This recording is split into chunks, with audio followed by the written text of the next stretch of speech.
I pledge allegiance to the flag of the United States of America and to the republic for which it stands, one nation, under God, indivisible, with liberty and justice for all.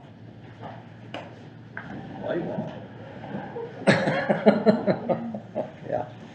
All right. Well, welcome to the, I think this is the May 6th meeting of the Board of Commissioners. Let the record show that all three commissioners are present and accounted for in the room, and then also our county attorney and also our county auditor is here. So we'll jump right in. I will offer up like we normally do. Has anybody got anything that they want to bring up prior that's not on the agenda, to comment or question or anything? And if nobody does, we'll jump right into the agenda.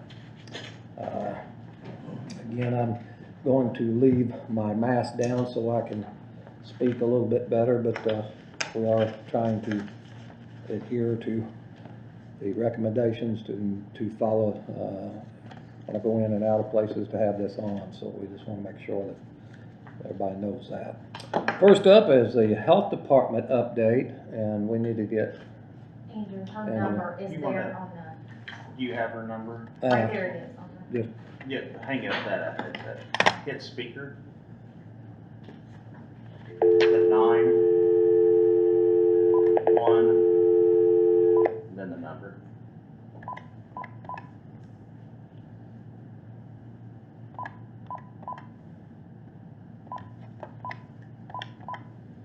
we'll see how this works out.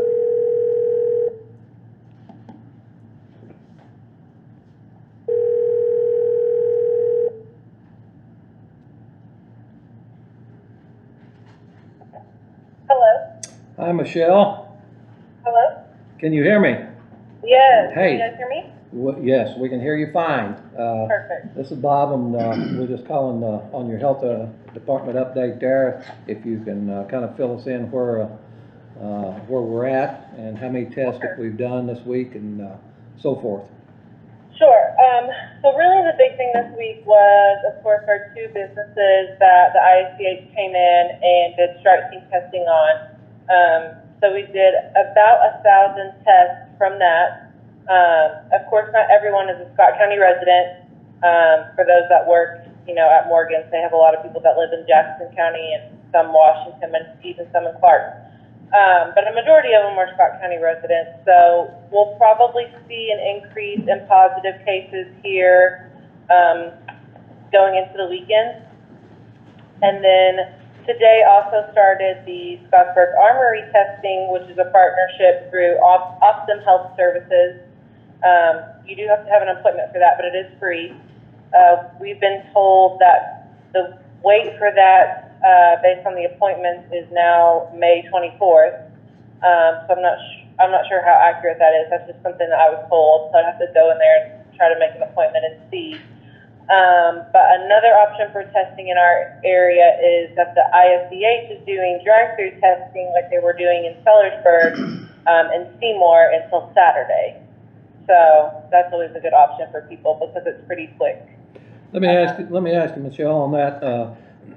Like the Scottsburg Armory testing site and the one at Seymour, is them set up for people that have symptoms, or is it for anybody that just wants a test? So it's really important to show at least some symptoms because the test is not as accurate if you're not showing symptoms. Okay. So the test on its best day is 70% accurate with symptoms. If you're not showing symptoms, it drops down to be about 50 to 30% accurate. Okay. All right. And you say, if I understood you correctly, that between yesterday and today, in the businesses that we've tested around 1,000 people? Yes. Okay. Any indication yet on or when the numbers will be back from them? Tomorrow, and then we should see them Friday and Saturday as well. Okay. What's our number count now as of today? I've never seen that today, I don't think. Yeah, sorry, like I said, I was out the last few days. We're still it's a little confusing. So now we're starting to get positives reported to us from antibody testing, which is the blood test. Uh-huh. And so the state isn't really sure how they're going to calculate those into county positives. So by our case, we have 56, including one antibody test. And then the state has us at 55, not including the antibody test. Okay, so the blood testing on the antibodies test there, I'm assuming that test is they've had it and are over it now, is that right? So that they'd have the antibodies? So so that's how usually an antibody test works. Okay. But with the coronavirus, so there's a lot of strains of coronavirus. Like the common cold is a coronavirus. Yeah. And so a lot of labs have applied for their FDA approval to test for the specific SARS-CoV-2, which is the COVID-19 novel coronavirus. And to my knowledge, there's only 4 labs that have been approved for that. So it's really important that when people get their results, they know it's from an FDA-approved lab, and if they went ahead and got the antibody testing and they have their results, I would take those lightly until that lab gets approved from the FDA to confirm that they're doing the right testing. Okay. And then with the antibody testing, there's a lot of ways to interpret it. So it's really confusing, and there's someone that has to be way smarter than me that can explain this. But basically, you have to look at your IgM, your IgA, and your IgG. And based on what are negative or positive, it will tell you if you are newly infected or previously infected, longer contagious, or there's like 7 different options. So it's not like with the with like a hepatitis antibody test, you can do that and you can determine if you've been exposed to hepatitis, like yes or no. Mm-hmm. It's not that simple, unfortunately. So. Okay. What about your PPE supplies? How are you doing there as far as masks, sanitizers? We're doing great. Holding steady, so that's great. And then today we posted, the state shared that the small business PPE marketplace is now live. So those businesses that are now required to wear face coverings to operate, they go on there and place an order through the state. Okay. Because we will only be providing PPE to long-term care facilities and assisted living facilities, first responders, specifically EMS gets top priority for that, and then the hospital if they can't get any. But they've been using their own for the most part. Okay. Okay. John, Mike, either one of you got a question? Yeah, I do. Michelle, it's Mike. Yes. Who determined to have a test that is 75% effective? So apparently that's like the best that there is on the market.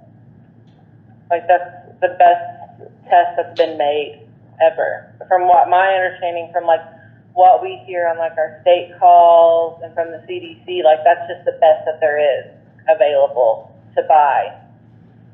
So in turn, 25% could be effective, but they're not testing positive or. Right.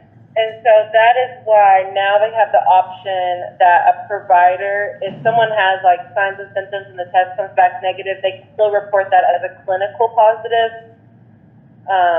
We haven't had very many of those. I think we've maybe had 1 or 2.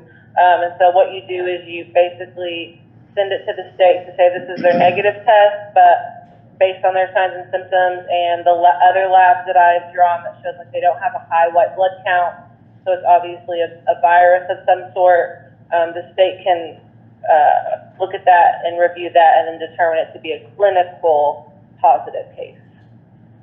Okay. All right, that's all I got. The only thing I'm curious about is, I hear you talking about the armory. Is that gonna be for the general public, or is this?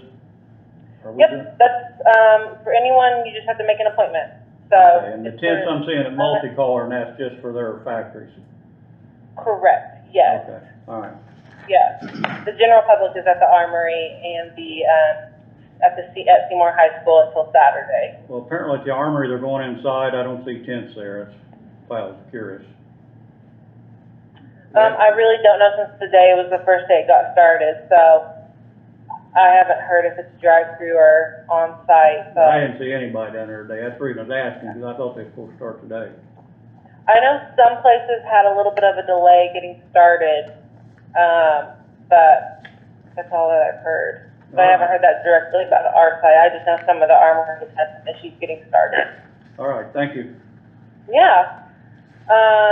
And then as far as like a health department standpoint, we are still gonna continue to keep our doors locked and do our services by appointment only, and have one person per service come in. So if somebody needs to come in for a birth certificate, you can come in, but you know, you can't bring people with you. And then if it's a, immunization for a child that's, a minor, obviously they can have one adult per child come in that needs the service.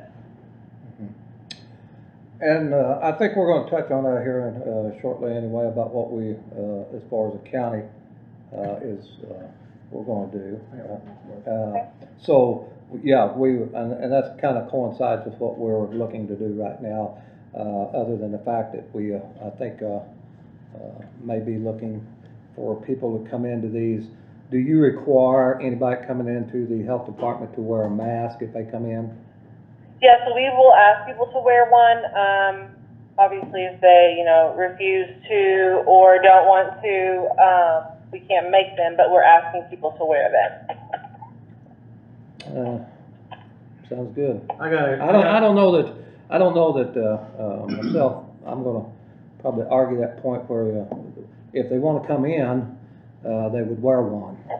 And if they don't want to wear one, then, they might wanna try to do it some other way. I think it's very important that, we try to keep, them and, everybody in the health department safe, as same as we will every other, entity of the government.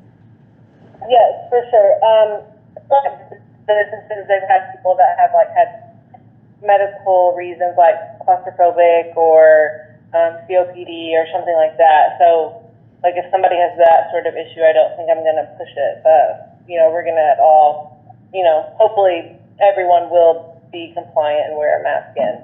All right, And we have some, you know, a few like cloth masks if they, you okay, know, would rather have one of those, so. okay. And Mike's got another question here for you too, I think. I got a question about the one-stop shop, or is that still continuing to run? So we are basically doing the exact same thing there that we're doing at Scottsburg, is that we are asking people to make appointments, and then like for the needle exchange, everyone is staying outside. So they're not coming, we're doing the questionnaire basically at the door, so still doing the intake form that's required, and then the counseling there at the door, but they're not coming inside the premises. We're still doing HIV testing, but we are making those people mask since it's such a close proximity to do that test, because you have to do a finger prick on somebody, so you can't be 6 feet away from them. And then one per person, so they can't bring, you know, other people with them to the test. Okay, also with that, I know you're in, I guess that, I don't know, this is not the right word, but that family of people that are addicts or drug users or whatever, have you heard any scuttlebutt lately, the last week or so, of what's going on? Because we've had in the last 3 or 4 days, we've had a rash of overdoses with, you know, at least one fatality, so I was just kind of curious if the scuttlebutt's going on, Toby something Beagle, good, the something sheriff's bad. department, he's told us too that there's been an uptick in overdoses. So we've been trying to push out Narcan to people as much as possible, and I know that they came and gotten some, and we've told Austin Police Department, you know, if they need some, we have it. But I think it's a combination of a lot of things. One is stimulus checks, so, you know, there's money in their pocket. Two, the mental health side, like, that's everywhere, like, everyone is struggling with mental health and an increase in mental health services because of the isolation and quarantine that's been going on. And so I think that, you know, there's just relapse associated with that too. So I think it's just, I don't think it's just Scott County that's dealing with that issue. I think Dr. Gazel, the Clark County Health Officer, had mentioned in one of his publications that they're seeing an uptick in overdoses down there as well. Okay. That's all I Yeah. got. All right, Did you guys have any questions as far as like courthouse stuff, the stage 2, stage 3 opening, that sort of stuff?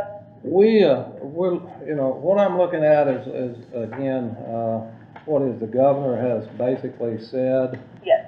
Now, with that being said, I guess my question is gonna be, what happens if our numbers, hopefully not, but what if they do explode here this week and for next week? What's gonna be your, I guess, the health department's, take on this as far as, you know, we tested 1,000 people, if 20% of them, and we hope it's nothing like that, but if 20% test positive, that's 200 people. We have, Right. so we have, somewhere around, you said what, 56, 57 at this time? I mean, we could very well be looking at 250 people if, and again, if, the numbers, go up. So with that being said, are we, on behalf of the health department, and I'd be interested in see what Dr. Rogers says on that too, Yeah. as the health doctor, whether we're going to follow in order with the governor's stages, or if we're going to be like Cass County and some of the others, that we're going to be behind a week or two. I mean, I think at this point, up until now, I know Dr. Rogers has not wanted to, or felt the need for extra precautions. I think that could change week by week, absolutely.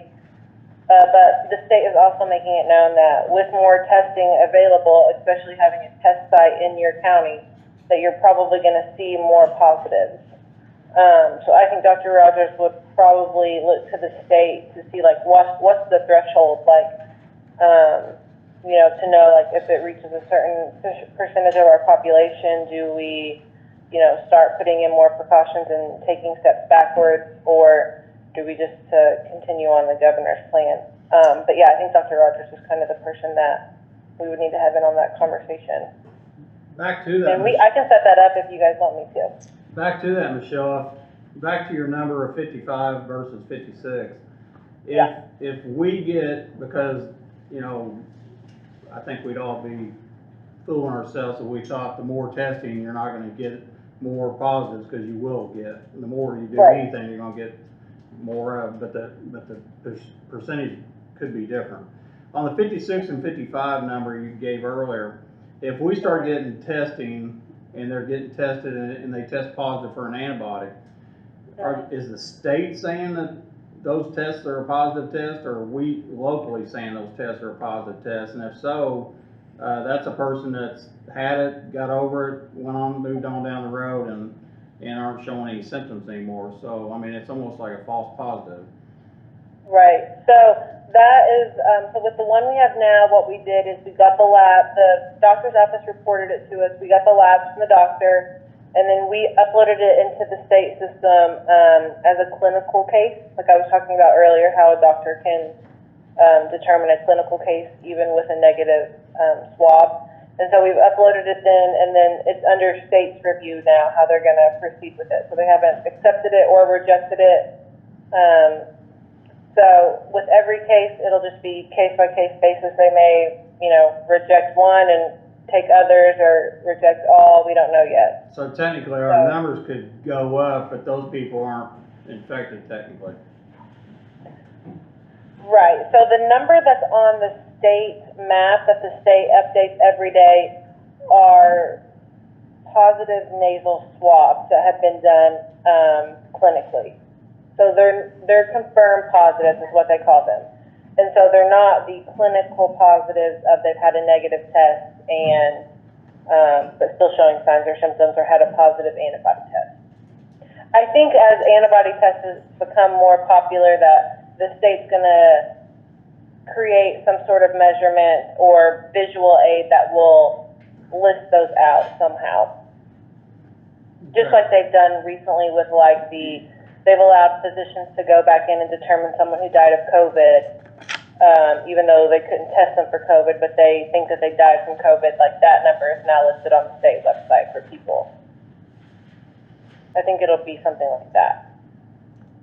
I've got one thing here, but Yeah, go ahead, Bob. since Michelle's on the phone, let me let her hear this.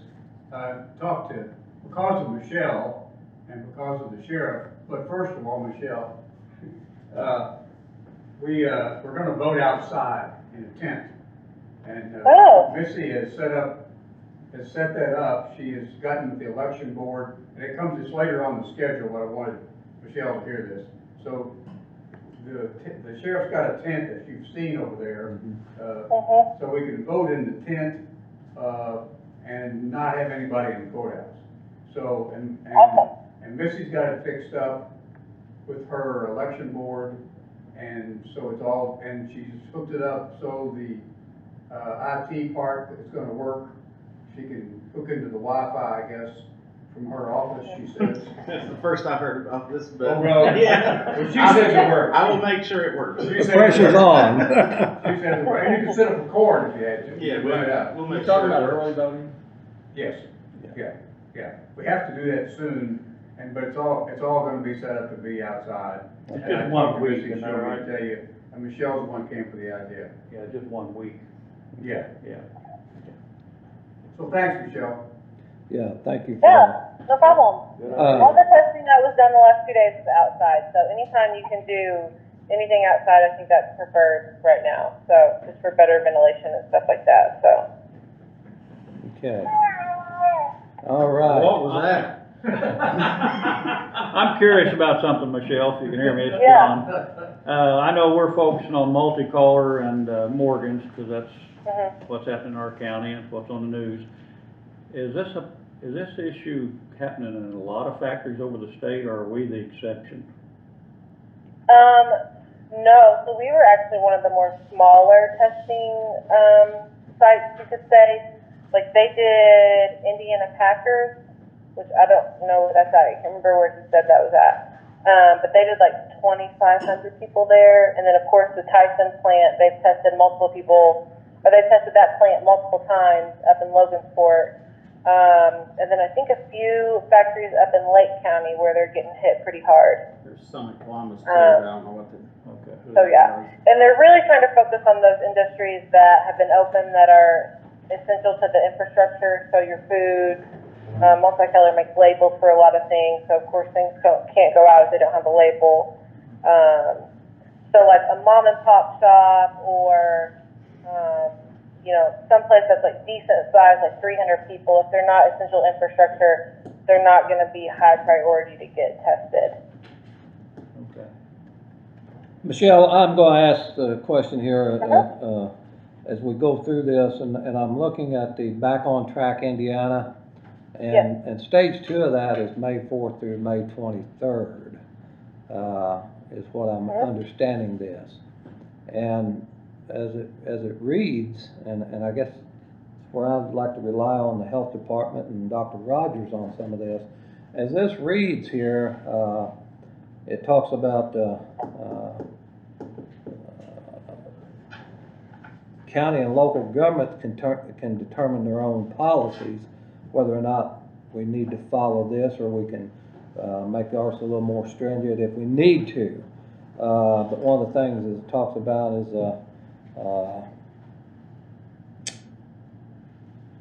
well, I think I'm looking at the wrong page here. I know yeah, through May 4th, I think does any of the restaurants open back up at 50% dining area in Scott County that you know of? So that is not allowed until Monday. Okay, so Monday, they can start to open back up based off the states back on track. Again, would that be wise for us to do that here in Scott County if, in fact, our numbers explode? Would that be something that we would need to make a call on? I mean, we need to do that prior to this happening. But I'm just, you know, I'm a little bit, I guess, curious. You know, we've had people across this whole country that's been quarantined for the last 2 months, and there's 17 states that the number, including ours, that the number is still climbing, and we are opening things up, and it looks like that our numbers have the possibility of climbing the most in the next few days. And I'm just wondering if that is, you know, on behalf of the health department, and is that smart to do this? Yeah, Right. let me throw in there too, and could we even, if this is a mandate from the state, can we even override their? It says, Locally. what I'm Yeah. reading here, it does Yeah, say you that can. county and local governments determine their own policies on this. Now, I don't know if that means the opening of the restaurants or not. And I don't want to keep anybody from doing business. I certainly do not want to do that. But I am concerned that, you know, that if our numbers is drastically going up, whether or not we're doing the right thing by trying to open. I know, you know, of course, the numbers was already up in Cass, Lake, and Marion County, and they are basically they're restricted until about I think the 18th. They can start about the 18th. In Cass County, I begin to open, doing what we're doing now, and that's I guess the question I've got. I got a question about that. Michelle, you might be able to give your 10 cents here, but am I wrong to think that when it says gatherings of 25 people, that in a building the size of this courthouse, that it's not 25 people in this courthouse? Could it be 25 people in this room, 25, you know, of course, in all these other little offices, you know, you probably don't want 1 or 2 people in Tammy's front entranceway, or No. now granted over here in the clerk's office where it's a hallway, yeah, that's a little different, but as long as they're 6 foot away from each other. But to say that you got a ticker at the front door going, well, there's 25 people in the building, well, No, I don't think that's the way it's I gonna mean, work. it's gotta be in a certain area that, so Yeah. we could have more than 25 people in the courthouse. Right. But it's not gonna be in a segregated area. Okay. Right, yeah, the gathering is more for like an enclosed office, like if you had 25 people in a commissioner's meeting, that's when it would apply, or 25 people in your court, Yeah, so that would be a gathering. okay, so So I just wanna 25 clarify that. Total, but, Yeah, And it'd still be the Right. 6 foot separation. Yeah. Okay. and then to answer Bob's question about like the positives, so basically, from what I hear on like the governor's press conferences, that the state's not looking at the number of cases rising, they're looking at like hospitalizations, ICU capacity, and ventilator capacity. So from what I interpret, they're basically saying like, yes, Indiana's getting more cases, but they're mild cases, so therefore we're not as concerned to open things back up. Okay. All right. But that can change very quickly, so, you know, we could see a lot of cases. Unfortunately, all of our cases have been very, very mild, except for the 2, unfortunately, that have passed. One had a lot of other health complications though, so it was Yeah. not, you know what I mean, that's a different story. But, and then John, so Governor Holcomb said today again that, you know, he's gonna support those mayors, commissioners, local health departments that want stricter guidelines, that feel like that's best for their community. That's what he supports. Let me ask you this, as far, because you're doing the testing in the factories there. If people, when this all started originally, if you had been around somebody that tested positive, I think you was asked to quarantine for Mhm. 14 days. And if there's these numbers, that start coming out of these factories. Sorry. That's fine. If the numbers start coming out of these factories, are we, even if they're not testing positive, are these people that's been working around these people that even if they test negative, are they gonna be asked to quarantine for 14 days? So, new guidelines is that if they test negative and they're not having any signs or symptoms, they can continue on. Now factories have require their employees to like wear masks, more sanitation, social distancing, that sort of stuff. So that's good for those people. If they're close contact, like if they work side by somebody who tested positive, again, you're hoping that by both parties wearing masks, that your contamination or spreading the disease is really low. So as long as that person is not showing any signs or symptoms, they can stay home or they can continue to work. If they start having signs or symptoms, and this is the same for someone who tests positive, the new guidelines is that you quarantine for 10 days on the start of signs and symptoms, and you have to be fever-free for 72 hours. So if it's 9 and you still have a fever, your quarantine is still going to continue past day 10, and your symptoms have to be improving. So if you don't have a fever, but you feel the same as you do on day 10 as you did on day 1, then you still need to remain in quarantine until your symptoms start to improve. All right. Yeah, I had one of my drivers test positive in Illinois, and he had a co-driver with him, so both of them got sent home, but he really never showed any symptoms, and the other one didn't either. So they said if you went 3 days without showing any symptoms, you could return to work. So. Okay. Yeah, and that's changed probably 10 times Oh yeah. in the last 2 months. You know, there for a while it was everyone needed to be off for 14 days, and then you know, it was close contacts that needed to be tested, and then they didn't need to be tested, and now they just need to monitor for symptoms and they can be tested. But yeah, it's changed, and it'll probably change again by the time you meet again. But that's what it is right now. Yeah. All right. Anything else, John? Yeah. Mike? Nope. Bob, you got anything else? Tammy, nothing? Thank you very much, and Yeah, you're welcome. thank you. And do you want me to set up a call with Dr. Rogers maybe for like Friday with you guys to kind of answer your questions about like the threshold of positives and what that looks like if we need to Yeah, I think put it in would. stricter? Yeah, I think, huh? We'd have to have a meeting with them. Yeah. Okay. Couldn't We- we just, I'm not arguing, couldn't you just do it and then report to us? Hang on a minute. I'd say if I it agree with escalates, I'd say if it escalates or the numbers jump tremendously, then we need to have a meeting anyway. Yeah. I'll be Yeah, I'll be on the meeting at 9 o'clock, and if I hear anything, I'll call you guys, or email all three of you guys. That, Okay. to me, sounds simple. Okay. Okay. Okay. And, again, thanks, thank you for what you've done and what you're doing. Please thank your staff. Thank you. I know that you've been, under the gun, quite to speak there for quite some time now, and I know that, it's been tough, and you, have a little one at home, and we just wanna make sure that, you're safe and everybody else around us is safe. So, again, tell your staff we certainly appreciate them and I will do that. You also, okay? Okay, thank you guys so much. Call me if you ever have any questions or anything. Will do. Thank you. Thank you. Bye-bye.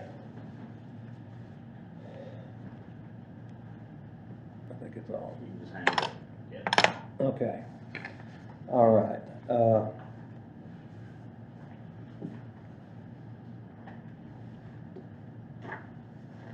Okay, next up, is a consideration of, TNG construction claims here. Nick, how you doing tonight? I am doing well. Good to see you. Good to see you. I've seen John and Robert out in the streets. Yeah, Putting yeah. down traffic. Putting up traffic counters. A lot of people saying, oh, what are they doing? What are they doing? We're pretty much wrapped up with Scott County, so there might be a stray one out there, but we're pretty much done there. So. Okay, There is and this is basically for the project at Austin, is that correct? Yes. And there is a Life Spring Medical Facility project. The monies that's on the claim here, as you guys can see, is it's like $846,951. And then I think there's also a $283,833. Now, this money is actually coming through, I think through the county, is that correct? Is not, Life Spring funds that are wire transferred to the county because we're the pass-through sponsor for the grant for the Life Spring project, which we were the 500, we're the reasons why it got 500,000, I suppose, because we were a Yes. sponsor. And Life Spring is putting up the other million-ish that goes with the project, correct, Nick? Right. Yes.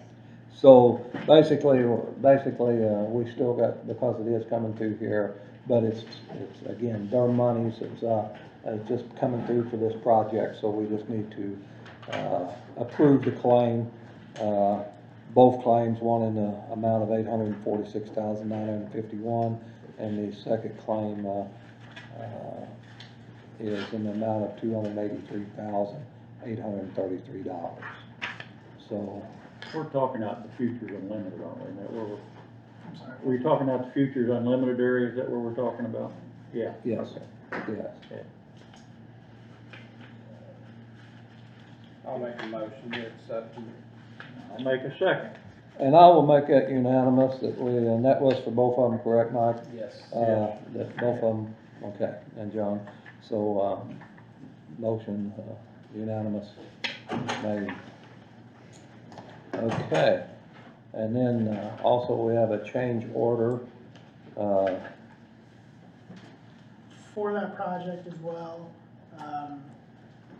This is really a formality. I'm not even sure we need to do this. Life Spring has approved it, but CDBG, Okra might want us to approve it as well, so just to cover our bases. I'd like y'all to take a look at that. It was a change order for the sprinkler system. There wasn't enough pressure, apparently, so they had to come up with they had two choices and they went with the cheaper choice. so, basically as a change order for $34,102, right? For an increase. Isn't that funny about them change orders? Most of them never go down. I've never seen that happen too much, but, so anyway, there is a change order here for $34,102. What's your thoughts I'll on? make a motion to accept it. Mike makes a motion, John? And before I do that, I'm gonna ask, I assume this is falling under, it's not our money, it's money that's coming through us, is that correct? Yes. Yeah, I'll second the motion. Unanimous. I think the people that does the work should get paid, especially in these times, so we wanna make sure that they get that. Yeah. So, all right, and, the next thing is a IU, physician's claim. Do I have that here? Tammy? You should have, it looks like this. Is it in the, There's a page down from the DNR. And Oh, it's two-sided. okay, You guys good. have it on front and back. Officer Lieutenant? Okay. and this is out of that $500,000, I think it is, grant, right? That, and this amount is, Infectious disease grant. is these two different ones? This is a different project. This is the Mm-hmm. Infectious Disease Services, $154,000 grant. Run through the health department. Okay, so this is, what I'm asking is this, basically $745.02, is that, and we've got, what, it's about 60,000 left in, is that what? 56,405. Huh? 56,405. Okay. So, then approve, the amount of $745.02. This is IU Health Physicians. Through, And you're correct, it is 60,000 total, because they have administrative service. okay, all right. All right, now hear a motion? Yeah, motion made. Second? I'll second it. Unanimous. You got, you're gonna stamp these, you I'm think? gonna stand You think? corrected, that's Okay, that's great. All right, anything else on your behalf? That's all I have for you. Thank you very much. Thank you, Nick. Thanks, man. Good seeing you. Stay healthy.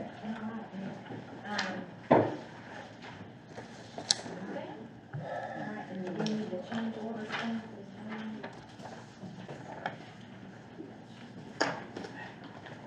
time? Highway Department update.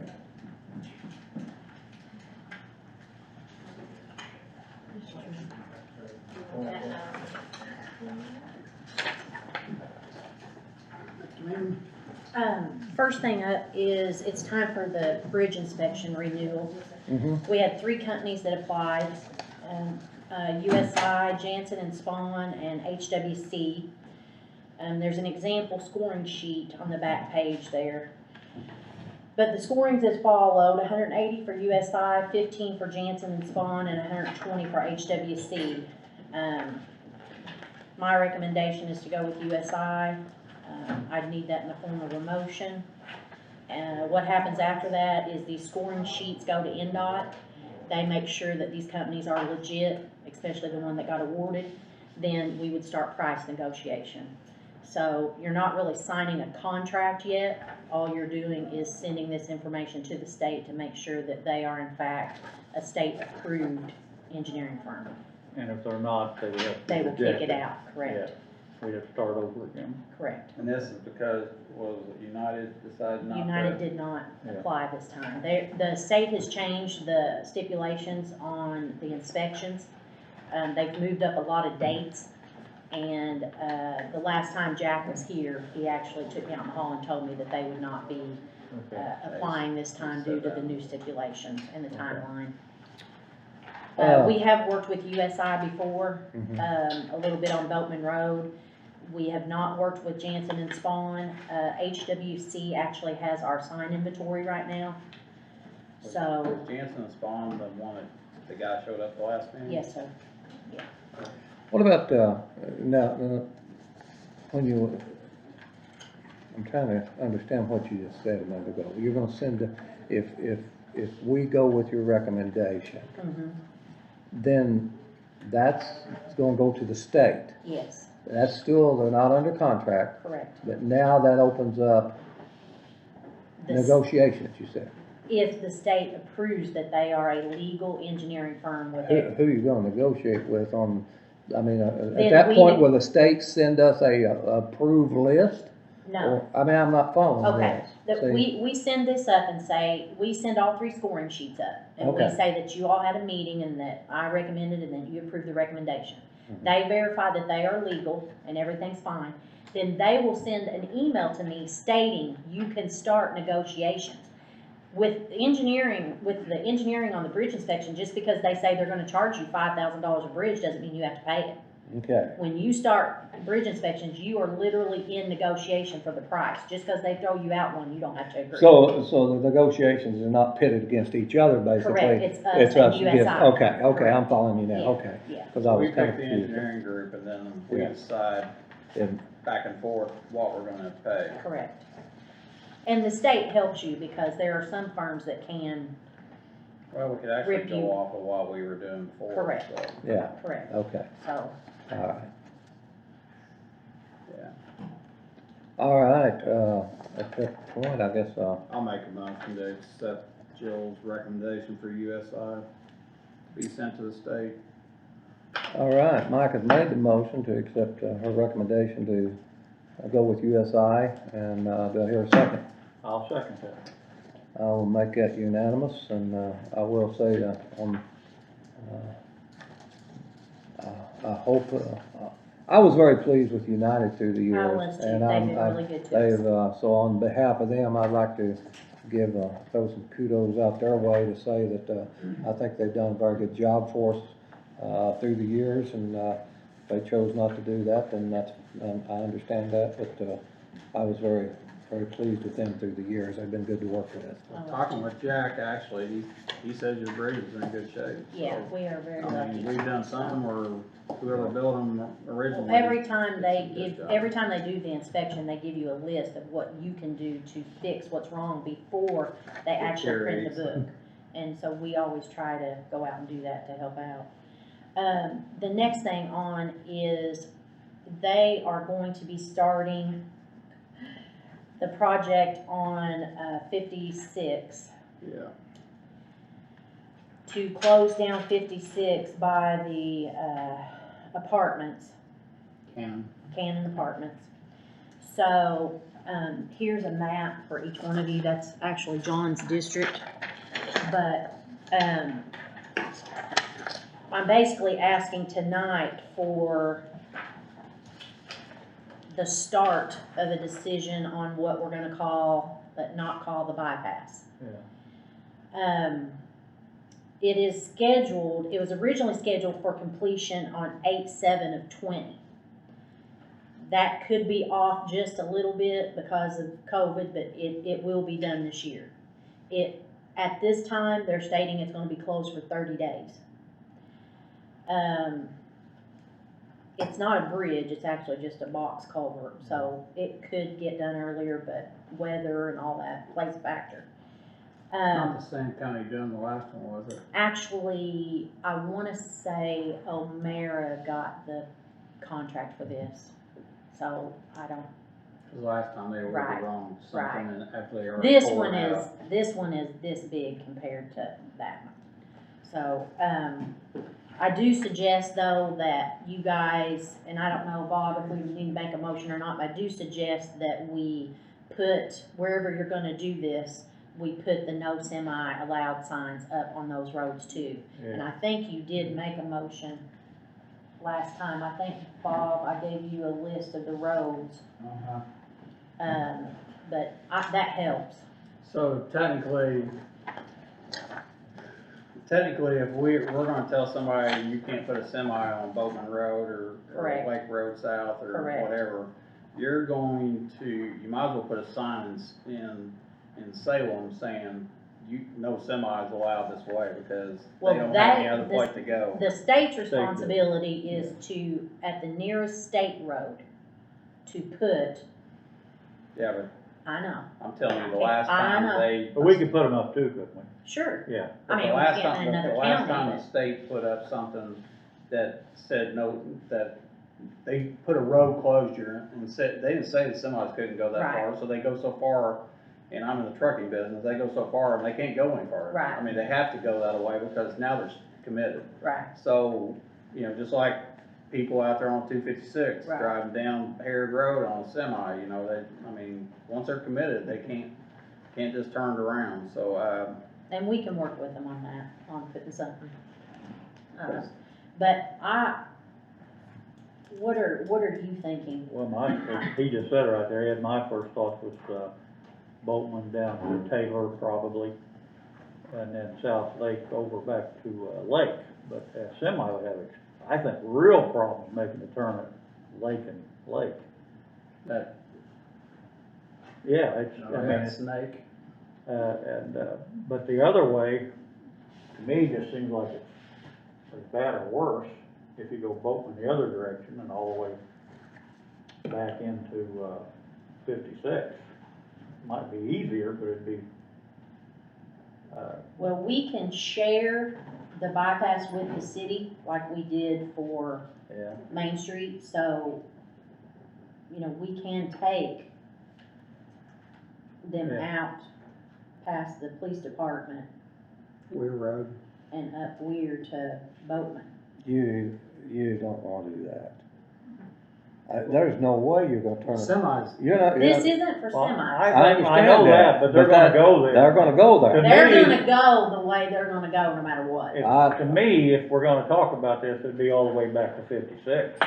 I'd go, I think what I would do. And I don't, Just let me say this, and then you guys can decide. Keep in mind, all we're talking about is which road, yeah, if they damage, you want fixed. That's all we're talking about right now. I'd- We're not talking about what can make it, what can't make it, what's going it, what's not going it, because you can't control that. I'd go to Moon well, I Road. agree with that, Jill, but if they don't make it, that's where the damage I'd go to happens. Moon Road. And the only problem I got Straight with shot going back Boatman, out to 56. Boatman the other way, I don't know if they can make the turn to, So, and. back onto, stop like that Moon too. Road. And if you go lake, you're on brand new, But. We could send them all Weir the way to Road, Austin. Get down there so far, once well, you I get out of that don't think they'll cover Green that. Acres and stuff, or Greenway Estates down It's there. your, I mean, Yeah, That's been truck traffic forever. I don't think there's good options there. Tail or whatever that company is out there. I don't think they could make the turn at South Lake and Lake. And I know we're talking like he said, but they're gonna go, you know, we're gonna see semis down there, and we're gonna hear it. And we'll be calling Jerry there to come and do something. And we'll ask for more, you know, we'll ask for some support from them when it first starts, just to. So we have presence. time, we have time on this to think about it?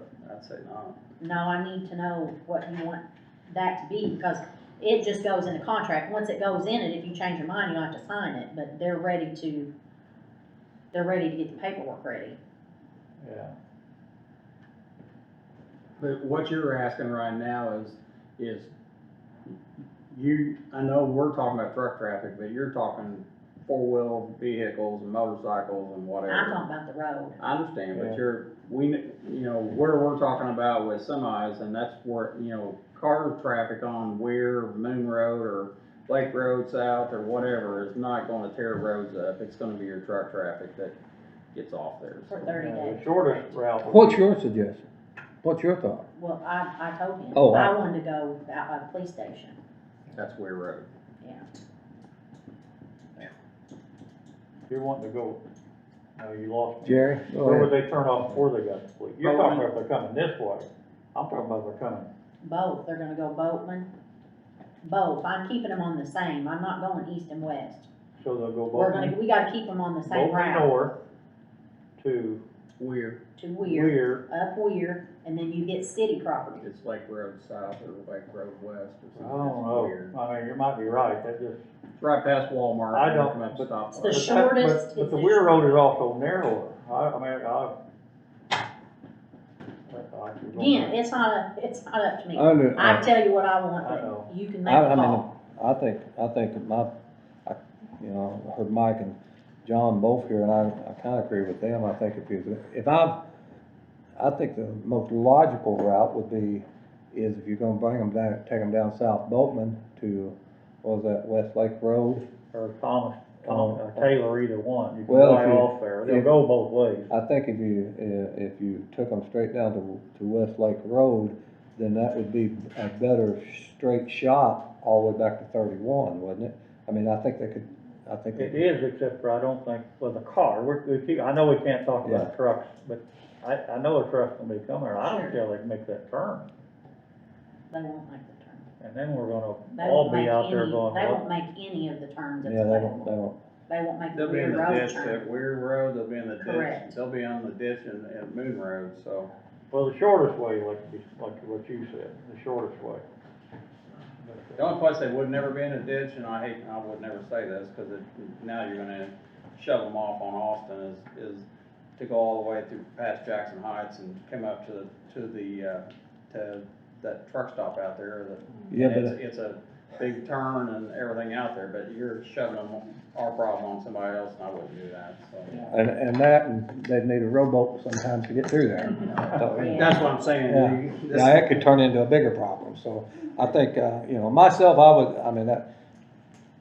John, it's gonna be your call, it's Yeah, your district, so I'll just, The truck I'll- traffic's you always the pain, because county roads aren't made for semis to be turned on.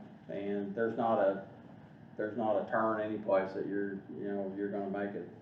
Especially these guys they could slide their tandems and make a sharper turn, but these guys aren't gonna stop and do all that. They're gonna do it after they get stuck, so. So you're gonna take Lake Road south? Sheriff to- had thoughts there too. The only thing really I had was that if when you apply, or when you tell NDOT that, if you can ask if it qualifies for NDOT construction enforcement grants, so that what we could do is we could have a deputy that would be paid by NDOT to sit out there and Watch keep it. trucks from going down, you know what I'm saying, the roadway. And that has to be done by, we can't call and ask it has to be done by the construction company or the construction folks that's doing the bidding, so if Jill can ask that. You know what I'm saying, that might be able to help a little bit, because you say it's only gonna be like 30 to 45 days. 30 is what they're saying. So, yeah, so if they can get some NDOT enforcement funds for us, we can do that, like I said, we can have Okay. it done. Secondly is that if you send them folks down Taylor Road, make sure, we probably, and this is first, Jill's probably heard this, so if we can get a sign at the end of Taylor Road that says this road ends, because I don't know how many times now in the last couple of months, we've had people take it all the way down into the Lost Lake and all that area. No, we're talking Yeah, we're Bolton talking- Road. Taylor Mill. Or wide. Taylor Mill. Taylor Mill, I'm Yeah. sorry, Taylor Taylor Mill. Mill, yeah. Yeah, you're right, My fault, my fault. Yeah, Taylor goes into the lake, so. but we could send them out to Taylor Road. Yeah, that's what I'm saying. I was trying to figure it out, that's why I asked. Yeah, it's Taylor Mill, forgive me. So you're going to take, just look at, you're gonna take Lake Road South to the new pavement on Lake Road West and up Boatman, right? Let's say that again. Turn your Scott to, Yeah. turn your Scott word to, I know, well, I think Yeah. we're both Yeah. thinking the same thing. right here. Yeah, You're gonna take Lake Road South yeah, to Lake Road West yeah, to Boatman. yeah. Is that what Yeah, you I mean, want? that's what, Okay. that was what Bob was saying, but I know there's gonna be a lot of go up on Taylor Mill. Right, right. That's a straight shot. Yeah, and it's a shorter shot. But, well, that's the best, I mean, I just know, I think we're right, we need to get that grant, get somebody out there watching. Yeah. Okay, I'm gonna have him write that up, and that, you wanna make a, Okay, I'll fix the blank. and do you wanna make a motion to put the no semi signs up, or on the proper roads, or what do you wanna do? Yeah, Yes, You made a motion, Mike. yeah, Yeah, I'll make a motion. Mike makes a motion, second. and unanimous, to put up the signs, no I guess, semis. Bob, that is an ordinance where, I mean, that's got teeth in it, doesn't it? Yes, Yeah, a little bit. yes, the fine's on there, as long as I write, yeah. Yeah, I know that, I know, but No buts. Okay, Speaking of construction, yes, 256 is back, closed down too again, and, yeah, yeah, I come through there yesterday and saw that, so. so they're back on us again. So is that, cause I saw they had the barricades up in Austin, so why would they have the barricades in Austin if it's?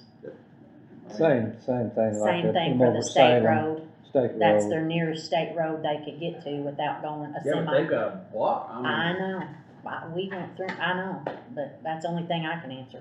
cause I mean, surely they would have went out to like Terry Roads and stopped it out there and said, okay, from Terry Road on west or east, I mean, but But see, they that's stopped it what- in Austin. Well, but see, that's for the semi part of it, because the semis, once they get to Terry, where are they gonna go? Oh, I understand See, that. I think that's, cause we drug them out ditches out there last Cause night. there's no signage from Slab Road all the way to Austin. Yeah. But when you get to Austin, it's because I honestly forgot and went that way. But I think it's Well, for there's a the, sign on Slab Road that said no semis. no, saying that it's closed, that 256 is closed. Yeah, you're right. Yeah, There's- so, There's no detours. right. So, Tammy and I both, and maybe you, have had a call from Everett Unley. I did this morning, I'd like to talk to him. Okay, I have a map here, if you'll just give it on. Here, yeah. And my daughter has my phone, I had pictures, but anyway, I think I may have. You have some? I think Good. I have Okay. a picture here. if you see the yellow, which it's not yellow, but you see where I've got Mustatutuck River written? There is two huge, tree debris blockage problems there that's causing the Scott County Drainage Board, and correct me if I'm wrong, Bob, to not be able to clean out Stucker Ditch. Because I guess one of the stipulations is they have to have so much water flow or something, and this has the water backed up. And here's one of them, I mean, that's one of them. What are we talking about? It's out on, Go past Pepsi. yeah, it's Oh, on, so it's out, it's on the, so it's the first Muscatatuck. bridge or second bridge? Second. The first one is the one they did years ago. This is nothing really, I mean, considering what we did years ago. But Right. what's happened is there's about 4 down through there. And what it's going to do is limit us at being able to do anything on Stucker Ditch, because the permits plainly state that before Stucker Ditch anything be done to it, the river has to be flowing and good. And of course, that's regulated, not only by DNR, but also by the Corps of Engineers. And, we have permits, and I think they're still in place. According to Everett, is if we can go in and take these out as long as we follow the guidelines set up before that. And he And has the- given us a copy. Yes, and HWC has been doing the engineering for Stucker Ditch as far as trying to help that. But anyway, these things pop up from time to time, and I think that there are 4 of them down through there. Now, they're right on, one of them that we'll have to take out, we'll actually probably have to cross over onto the Jackson County side to remove it. You will. But it's basically pilot, and the farmers that's over there will take care of it themselves, they said. Which is Mr. Havner. He said he'd take care of it. Havener, Yeah, Havner. Yes, Havener. And he said he'd take care of that, but it's, again, I think probably the track hoe that we've got is certainly capable and, of taking that out of there. The problem was we didn't have anything to haul it. Yes. And I talked to Everett today, and he said the drainage board would pay someone to haul it there Yes. and back. Yes, So, and, I just don't wanna, we don't care to help, but obviously, it's in another county, so yes. you all have to approve that. Yes, and the jam itself is in our county. Where we gotta go in to get to it is gotta go in the other side, which is, again, I think all state-owned property out there now, isn't it? Or at least, Is this the same area we was out there several years ago? it's on, It's down from it's it. down from it, about probably down the You go river. in the same place? No, you go on out to, probably about a mile of County Road 800, I believe it is. Okay. Turns back, that goes in the backside of, Yeah, Little York. 800 And east. it's 800 east, but if you go, turn there, turn left, if you're going west, you turn left on 800 east, you go down maybe, no, I don't think it's a mile, but it's right in that bend, right there. So we think we can open that up, is that what we Yeah. can do? Yeah, we, And well, that, we, of course, that would do all the flooding? yeah, and that's, when we took the one out years back, that's been 16 years ago now, you know, there was acres of, land that was reclaimed and that could be farmed, that hadn't been farmed in years, just because of that log jam. And this is what's happening now, and it also alleviated a lot of flooding on Boatman Road for several Yeah, years. yeah. And what I remember, I think she addressed it was, if I remember then, we put everything back up on the bank, and it ended up washing back, didn't it? But you're gonna remove them, if I'm hearing right. No, we pretty well everything, no, what we took out back then was actually, you can burn this stuff. Yeah, Uh, we are and- not and- removing and this we're removing it from the, waterway, waterways, but we're putting leaving it it on his land. on his land, and he will take care of the He will permits to dispose burn of it and all that. Yeah, he So, said it, all what we- Bob said, it'll yeah. dry out good and be good cutting wood, is Yeah. what he's saying. He wants it. Yeah. Yeah, he's fine. Oh, I'll tell you what, see, what, a lot of people don't realize this, but, I mean, we actually sold, timber Yeah. that was in that river, as, if a log is underwater and gets no air to it, Yeah. you can cut it down and put it underwater and it'll last 50 years, just like the day you cut it down, it will not rot. But air getting to it, that makes it, once air becomes, you know, it comes to the top or whatever, then it'll start to rot. So we actually was able to sell, some timber out of that when we took it out of there before. Well, that's good. I was always under the impression a lot of that washed back in. No, it did not. Okay. New Orleans is still there. You know. Yeah, So, yeah, I'm certainly fine with this, and I think, the quicker the better, and I know weather permitting, but the river's not gonna go down much on that end until well, we if get this you're out. for it, we're going out Friday. Okay. I mean, I The have to cost know. to us is just labor? and Yeah, labor and fuel, Overtime, No, I'm Okay. not paying overtime. just divert our workforce? Yeah. Yeah. Okay, all right. and really, what, we're looking at 2 people, probably? Yeah. 2 people. Yeah. You know, Now, that's, they you can know. leave that flood. And I think, I don't know, I've not seen it, I was actually gonna go out and look at it, this week, and, cause I just got word of this morning, but, what are you thinking, a couple days, maybe? Yeah, they think so. The biggest one moved, so it moved closer to a bank or something, Danny said, so Okay, Kinda made it easier. Now, there's supposed to be rain come in Friday, so I don't know. It's Okay. all, okay. we'll see. I'll make a motion to clean the ditch. Motion made, second.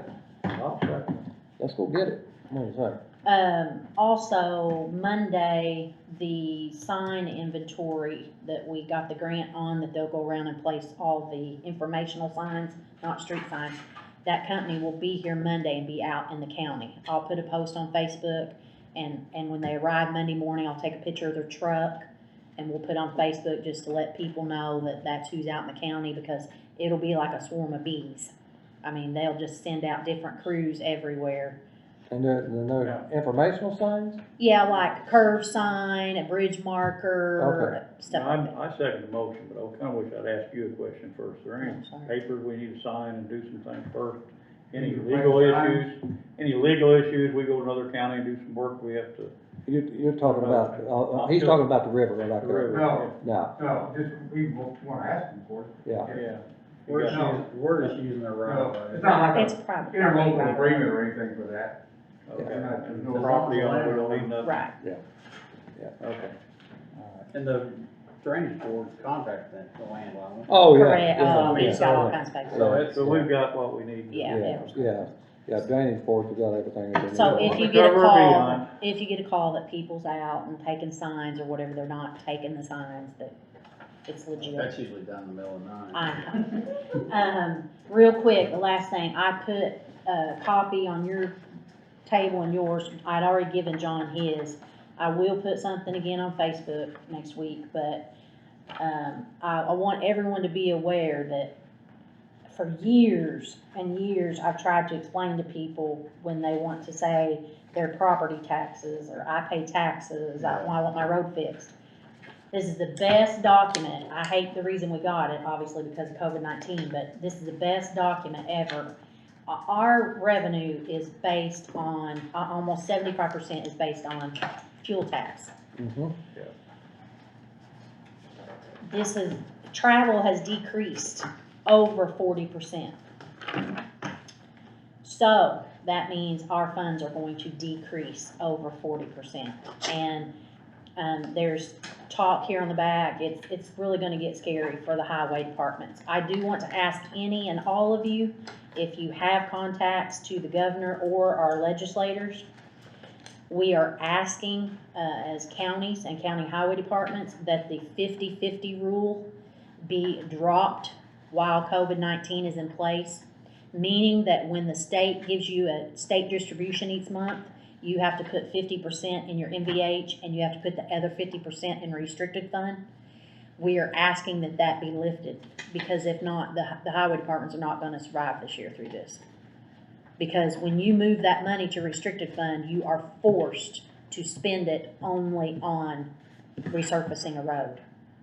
And, I mean, you're not gonna have the money right now. Is that something that, let's draft a letter, Yeah, I get your copy of and, this. That'd be great, and let's draft a letter from the Board of Commissioners, that's great. and send that to, the governor, send it to, our state representatives, our state senators, and let's see if we can't maybe, That's awesome. put a little pressure that way. And again, you know, I understand that 40%, I understand that, Yeah. you know, it's money's generated through tax, but you are exactly right. You know, a lot of people have a hard time understanding that, you know, that this does not come from Where property it comes tax. from, right. And, you know, I pay taxes on my road and this road, and I understand that, and we all want to drive on good roads. Sure. And, but again, you know, I'm gonna go one more time here and say this, in the last 5 years, we've obtained over $4 million from, grant monies, and we've blacktopped over 50% of the total amount of roads here in Scott County. I think we're above 150 miles, and there's, 311 miles of road? Yeah. So, you know, again, if we can, you know, stay on track and give us another 3 or 4 years, and then, Yeah, I think we're we're gonna- trying, but I I mean, mean, we everybody's blacktopped more in the gonna. last 5 years than it was done in the last 25 years. Didn't you have a concern also that could affect our community crossing grants? You're Which just is full of all what- kinds of good I news tonight, know. yeah. Well, as you recall, Mhm. the council had turned me down for the match. And then the commissioners, you guys talked and you went to a meeting I did, and the council agreed they would match this year yes. with the restriction or making us aware that in the future, because their funds are dwindling too, Sure. that we were probably going to have to be responsible for our part. Well, I applied June 1st and there is no our part. Now, if I remember right, the state did allow you to take your grant out of the grant. Correct. But we don't wanna do that, but No, they didn't allow you to take your grant out of the grant. They allowed you to take your match Well, out that's of what your I mean. restricted that's fund. what, But the restricted funds, what I just told you, that we need to ask the governor and the legislatures to put back an NVH, or we're not gonna have an NVH. Okay, what is our match on that? Well, we always try to get $1 million, so we always ask for 333.33. That would be our match, $333,000. Correct. I'm gonna tell you what I'm gonna suggest here. I wouldn't normally suggest something like this, but because we are, and Bob, I'll rely on you here a little bit. Because where we're at in this, I think anytime that, you can get $1 million and it costs you $333,000 to get that, you are, if you put the math to that, you are blacktopping roads for a third of what it would normally cost you. So if that's the case, and that we need to find that match money, why in these times right now, would we not want to look into, if nothing else, for 1 year of securing a loan of $333,000 if needed, to be able to have that money? And at that point, you are getting you're gonna get, $600 and some thousand, well, actually, you're gonna get the full $1 million. Right. And for That's their part. $333,000, I think it would behoove us to look into saying, okay, if nothing else, if we have to borrow that money. but that won't be a first option. That'll be if we can't. If we can't get, no, that would not be the first option, but I think we have this game plan. Yeah. That if nothing else, we borrow that money and be able, and the only thing you're paying back is $333,000, and you might be able to get it out of next year's restricted fund. Well, I would ask that you attend, if we can put you on the agenda for the council meeting, to go ahead and ask. Because there's no reason to do months of the thing if we don't have the match. I'm okay with that, if the rest of the board's okay with that. I'm okay with it, but like you say, if we don't have any other choices, yeah. I think we have a joint meeting with the council and bring this up, all 10 of us, but I'm for pushing the council to find the money. If they can show that they can't find $300,000, they find it for other projects, and I know that you have always had your ducks in a row and your money. I don't know that you've ever went to them and asked them for any part of that, have you? Yeah, we ask for match every time. I know, but do you get it? Yes, we've gotten it every Okay, time. well Yeah, then. yeah. So, This time, which was last year, was the first time they told me no. And then you guys went, Now, wouldn't, they though, said yes. if we went to this borrowing the money, that still would have to go through the council, wouldn't it? We could just recommend it, they'd have to borrow the money, wouldn't they? Is that correct, Bob? Yeah. I still think that we need to have a meeting amongst I'm not- everybody. I just need you. And it needs you to all be sooner do than it. later, because Okay. like you said, there's no sense in No, treading water for 4 or 5 months and No. then and say, that's where well, we're you at, don't, yeah. you can't get the money, but you also, we're not guaranteed grants. We need to so- start talking council about it. Okay, Yeah. here's gonna be, and again, folks, I think, can we have a meeting, a joint meeting put together maybe by Friday with the council? I can try to set that up. It has to be posted for 48 hours now. It's not an emergency meeting. No, it would have to be posted for 48, so, No, we can't do so that. no, we cannot do that by Friday. I can't do it Friday. Can we set it up for Monday? They meet Tuesday on May the 12th. Why don't we just go to That work, can we get on the agenda? You can be an agenda item on their meeting. And No. try to get us on as, if you can there. And because, again, and now, I guess my. and I get, go ahead, Mike. My question there is, can all three of us be there? Yeah, that's what I was gonna ask. Like, if you post it, you can. Yeah, Like it, But it would be a joint meeting. Yeah, Yes, yeah, I can post it as joint. yeah, do that. Okay. And, because at that point, even at that fact, I mean, I'm gonna question the emergency side of it. I think it, you know, you have to have this by June 1st. And so I think we need some kind of answer immediately. We can do it, to- I've got for their us to- meeting, I'm so sorry, I've Go got their ahead. meeting posted as a regular meeting, but I can follow right after that with a joint. It wouldn't be at 9:30, you wouldn't have to be there at 9:30, we could do a joint at 10:15 or something. Am I right? I'm okay with Is that. that okay? You all right? Can we You're do talking that? about on Tuesday? On Tuesday at 10:15, we could post a joint Sounds meeting, good. and you guys could just have for that one thing. Is the Okay. meeting over at 10:15? I think so, they don't have that much on it right now. You've never said it before. I know, I'm not good at it, I'm not good How at about it. 10:15 or thereabouts? Yeah. And Okay, it'd be safe, Well, I'll have I all do the 10:30, and that way you can Yeah, but remember. What day is that? Yeah, Let's do 10:30 would be 10:30. better, they'll probably wanna take a Well, break. May 12th at 10:30, I will post a joint of the Okay. meeting. okay. You say And that's gonna be, 10:30. again, that's, I think maybe gonna be in the fact that, that's gonna, I think we should do that anyway, based off the fact that any kind of numbers that may go up or whatever transpires here during the week from the test that we've just taken through the health department too.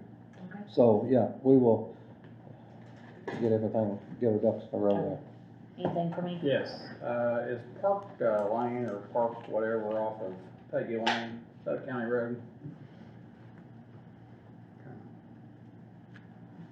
I meant And, to ask you that though, I forgot. and, we got our paper.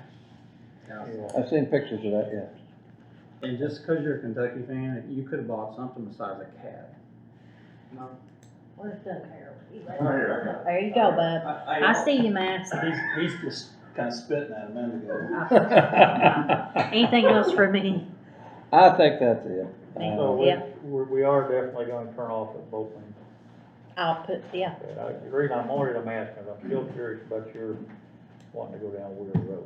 it's Right. shorter, It's shorter a lot shorter. and probably, I tell you what, when you leave tonight, won't you go, would you? Or Yeah. tomorrow, if you're Yeah. gonna come down there and, at the Take a look. museum, and then I'll wait for you to hear from you. okay. Is that I mean, okay? I can change Yeah, that. yes, Yeah. yeah, okay. just, I'd like to know by I like Monday. where we're going, Yeah, I'd like to know by but you Monday, thought to put some thought into it apparently, so, that's fine, okay. okay? Okay, thank you guys. Oh, okay, next thing up is building maintenance. Good job.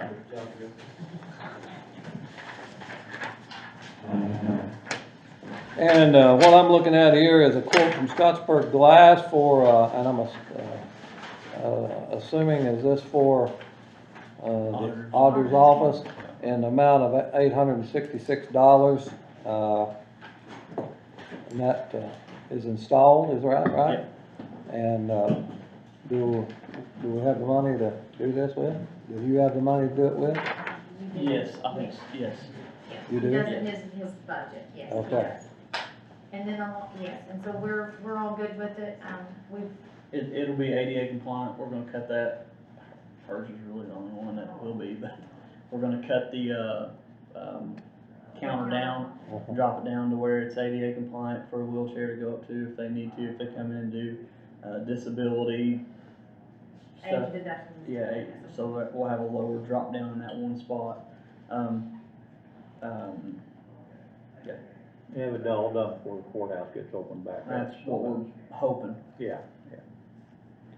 All right. So, I know that's for the auditor's office, but, and I know the assessor has always been against putting a petition up there, but are we, Yeah.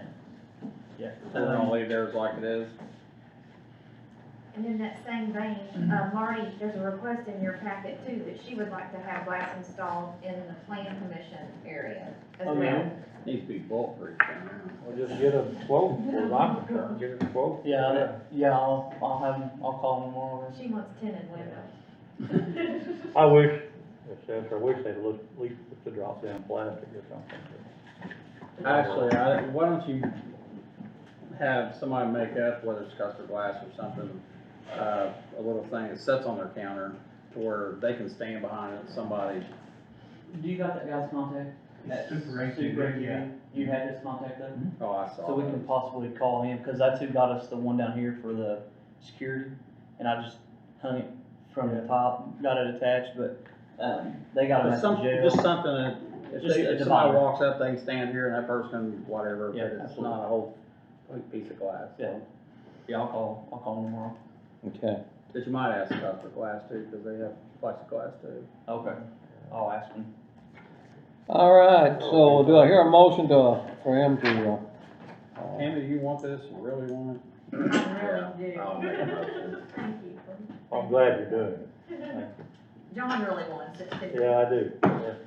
Well, I think you and the assessor, and I never thought about it downstairs, but, those are the only offices really that doesn't. That have counters that don't have them, yeah.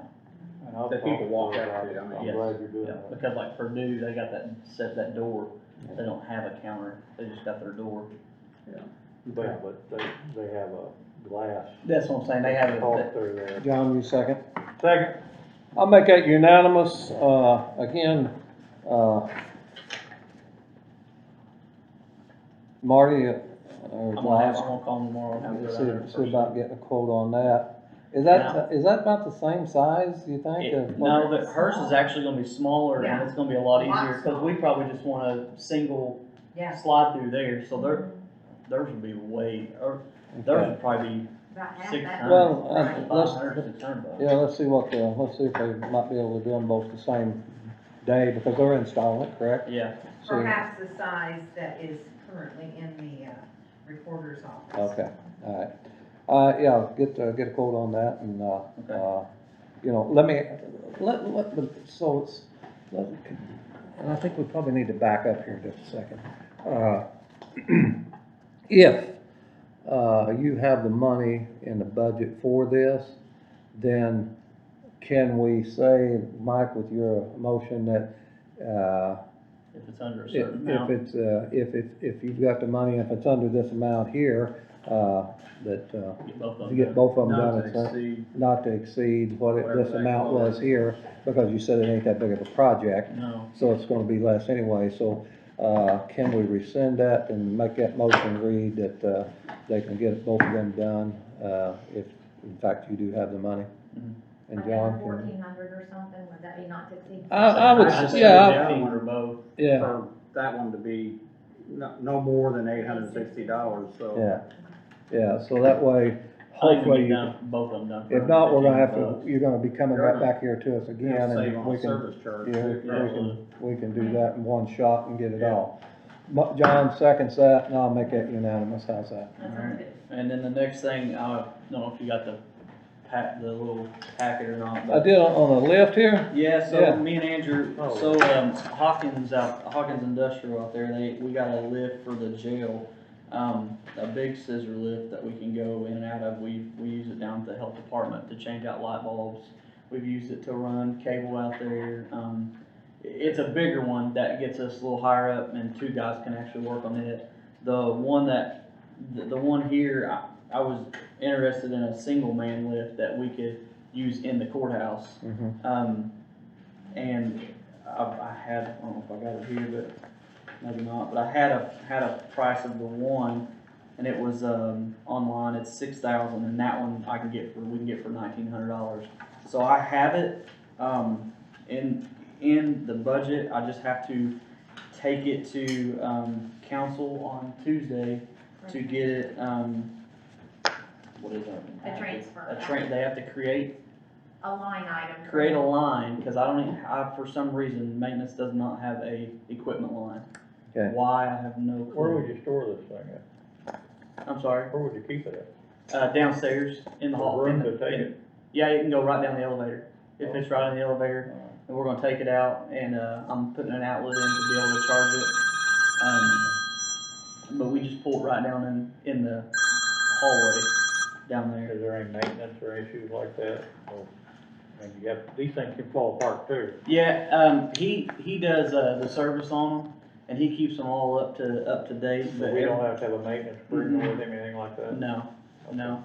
But I have it in, I'm gonna move it from, in that, I went ahead and give you the whole sheet packet that, I got from, that I made up, but I'm gonna take it from the, 12,000 line, which is longevity, cause in my department, we don't have anybody that will get that. So it would just go back in, so I'm just gonna ask them to move that. So basically, I wanna get it to where we have you, So, yes, pending council transfer approval that you allow purchase and payment to Hawkins, because he needs to pay them like immediately, once he gets this deal, because it's on kind of a Tuesday, so that they can get a check short-term on. thing here. Yeah, because if not, then they'll, yeah, sell it to somebody else and we'll lose it, but we'll, Still that. yeah, cause it's, I mean, we'll both use the heck out of it here. Now, so this is used on here, and is there any kind of warranty coming on this thing that you know? I can ask, he's been pretty good to us on the machine, on the Has two, yeah, he's been really good to us on the machines. I don't think we've ever have got our lights put up at the dump sites, have we, our cameras? Could be used for that? That's the big one. He actually, replaced all the batteries on that one. Bobby took it out and he put, or no, he just had to add some Liquid acid water. to it, or, yeah, water and stuff in the battery. So we just have to take it out there and get it put up. We was actually gonna do it right before COVID Yeah. hit, and But with the purchase of this, we can get these done. yeah. This would be more internal. Right, but it could be used for that. It seems like we're having trouble getting that done. No, we do have a lift now that will be better suited for that job. Okay. Yeah, it's more of a boom lift. I'm Yeah, trying it's to, more I'm not trying to be offshore. difficult, but No, I'm no, no, I'm you're- trying to get some kind of a deadline when them cameras are gonna go up. Yeah. I know I'm getting off topic a little bit. No, you're fine. So when are we talking? Before summer or something? I mean, I'd say, how about before the end of May? Oh, that sounds great. Yeah, thank you. Thank you. Okay, I went off topic, I'll let you get back. No, you're fine. Just asking to, like I said, I have it in the budget, I just wanna be able to move it and so that we can use that around here, cause it would be handy to use. What's I'll your make a motion. I think it's something that's gonna save somebody falling off a ladder, and Andrew's getting older, so he's, And heavier. Don't bounce as well, do maybe we it? need a single man. Off all 30 feet, it's gonna hurt. Well, it does have a workstation that's 350 pounds. As Tommy Boy says, this is gonna leave a mark. Absolutely. John, second, I make it unanimous, and, yeah, anything that, gonna make it easier for you guys, I think you need that, so. A few other things that I know we talked about it, I know we've talked about it in the past. Paint and flooring upstairs, I know it's not, right now, it's really not, we're not gonna worry. Actually, right now would be a great time to It'd be a replace it. Yeah, great time, but they're out. The last quote we had was pretty significant just for the upstairs. So I'm gonna work on getting some other quotes. What was the quote for wood? No, yeah, it was for that, what was that vinyl? Weatherproof, or? Yeah, it was weatherproof Like this vinyl. stuff here, I think. It was actually thicker than this Uh-huh. and had a padding under it. And it was like just for the upstairs. It didn't include any offices, it was just the courtrooms. And again, I don't know how we wanna do the courtrooms. I need to go to some other courthouses and see how courtrooms are, cause I'm not sure if they're carpet, if they're, I don't know if they're upstairs, I don't know how they're done, but it was 37,000 for upstairs, I think, could be wrong, That don't sound terrible to me. but that was I mean, for that size of area up that there, was just for basically the hallways. and the court, and and the the courtroom, yeah. And I do think this here, I do think that, I don't think the noise, and I think that's one of the concerns they had for up there was the noise, but I don't think this really, we've noticed much more noise in this than what we normally did. But I just feel like that it's, so much easier to clean, Clean, yeah. and also I think it helps on, keeping down the spread of, germs and everything else. You know, it's not hiding in that carpet, so I'm gonna tell you, I don't think it makes no difference. You know what, I don't think there's any Indiana state law that applies anywhere here to what you can have in a courtroom. And as far as I'm concerned, something of this nature, something that, other than carpet's what we need. Yeah. And I think, you know, if it does have a padding behind it or something, that's probably gonna keep it a little quieter. But I just feel like that, you know, that we need to, that's probably gonna last a lot longer too, so that's just my opinion. Well, like I said, I'll look into getting more quotes. I just wanted to throw it out that I will be Okay. doing that. Mike, we talked about the concrete forever ago, and that just kinda got lost in the, Out front? yeah, Yeah, because we wanted to take that bison and move that bison out from in the middle. I was talking, what about here in the front of the courthouse where the, drain was, That was gonna be part of that. That was Okay. where the bison was gonna move to, was up on that, okay. where the drain was. Where it fell, that was, I've talked to Jill about it, whenever they get some, I know they've came back to work and where they get some downtime, the best thing for that, you're talking about the sinkhole right Yeah, there? yeah. The best thing for that is what every plumber has told me that's came and looked at it, is it's already dropped, and that, we had somebody that fell in that corner at one time, forever ago. But not right there, it's just come around the curve, because all of our, sidewalks they're dipped down, where mud has, has ran out. So we need that, all the edges, I need to get dirt brought in and get it smoothed up level with the top of the concrete so that it's a smooth transition. But that drop down, they've told me that the only way to find out what's going on is to bust it up. And it's already sunk below that spot anyway, so it is a trip hazard now. So unless we have county come down and possibly help me bust that up with Bobcat or backhoe or whatever, I'm not really gonna know. I mean, I can keep throwing some stuff down in there and filling it up, but it's just gonna wash right back out. So I can take suggestions of how you guys want me to go about that. Andrew, you're good at hanging cameras, how are you with a jackhammer?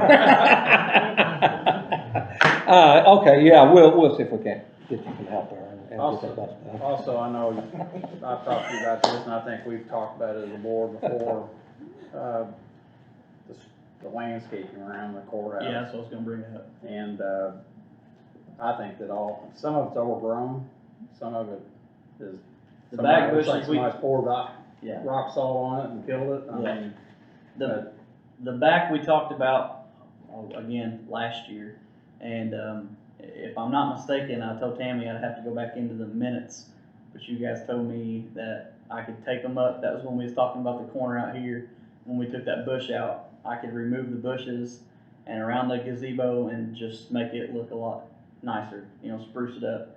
But under the past one, he basically told me that he wasn't told that, so I wasn't doing that. So I guess if I have money in my budget, even if I have to go later on and ask for more, somehow if I can go ahead and eventually start trying to treat that stuff and because I've got bushes back here along the wall that they're half of them are dead. Yeah. And if I can keep trimming them, but the more I trim them, the more they're gonna go back and they're not gonna look pretty. I mean, they're not gonna look good. My suggestion is to pull them all out, and if you don't have the money in your budget, put some, Rock or, I told you, my suggestion would be creek rock. That's kind of a decorative type of thing, and get rid of the red mulch, because that's despicable, but, and if you got money for shrubs, or if we can find money down the road for shrubs, you can always plant Put 'em in. boxwoods or whatever in.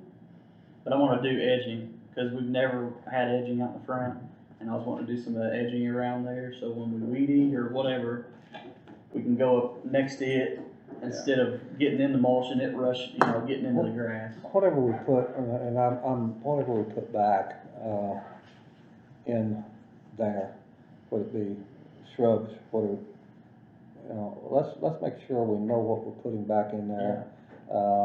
Because what happens is, anytime you put something and you plant that close to the building and that root system, it will find the littlest crack and the first thing you know, it'll come right through your wall, and now you've got a leak in your basement. So, you know, I'm not a real big fan of putting shrubs around buildings or that, because that's what happens most of the time, and it costs you usually a lot of money somewhere down the road, Or but, at least not close. yeah, I mean, I think we're gonna be off, Well, that's why I'm against the Yeah. mulch, because mulch brings Termites. termites and everything else, you're bugs and exactly right, everything yeah. else, so.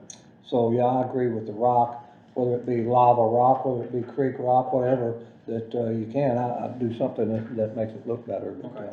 you know, okay. No, go ahead. Sorry, you go ahead. No, I just had one last thing.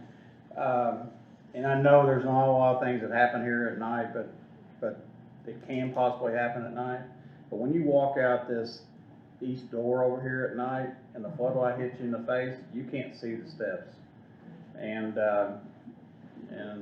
I could see where somebody could just miss a step and end up at the bottom of it. So I'm not saying to, and I know you're looking at changing the lights outside, and I think that's a great idea, because those are, you suck the crap out of electricity. Yep. They're hotter than, you know what, and, but there needs to be a light of some sort that hits that first step so that you can at least know where the edge is, because that light hits you right in the face, so just look at it and see what. Yeah, well, I was telling, I talked to Mike too, I ran into him, but I'm looking at, I bought some LEDs, floodlights that replace 400 watt lights, which is what's out in the courtyard, but they only use like 60 watts.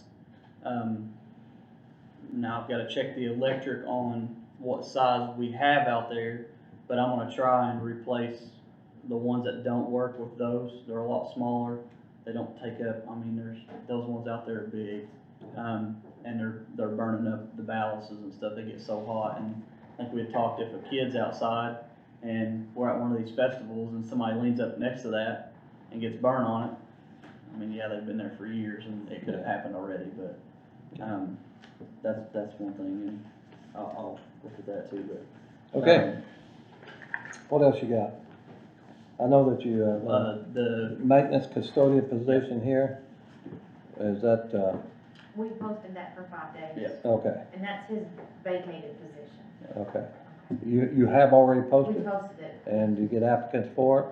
we got one, and that's Mr. Sexton. yeah, Eric.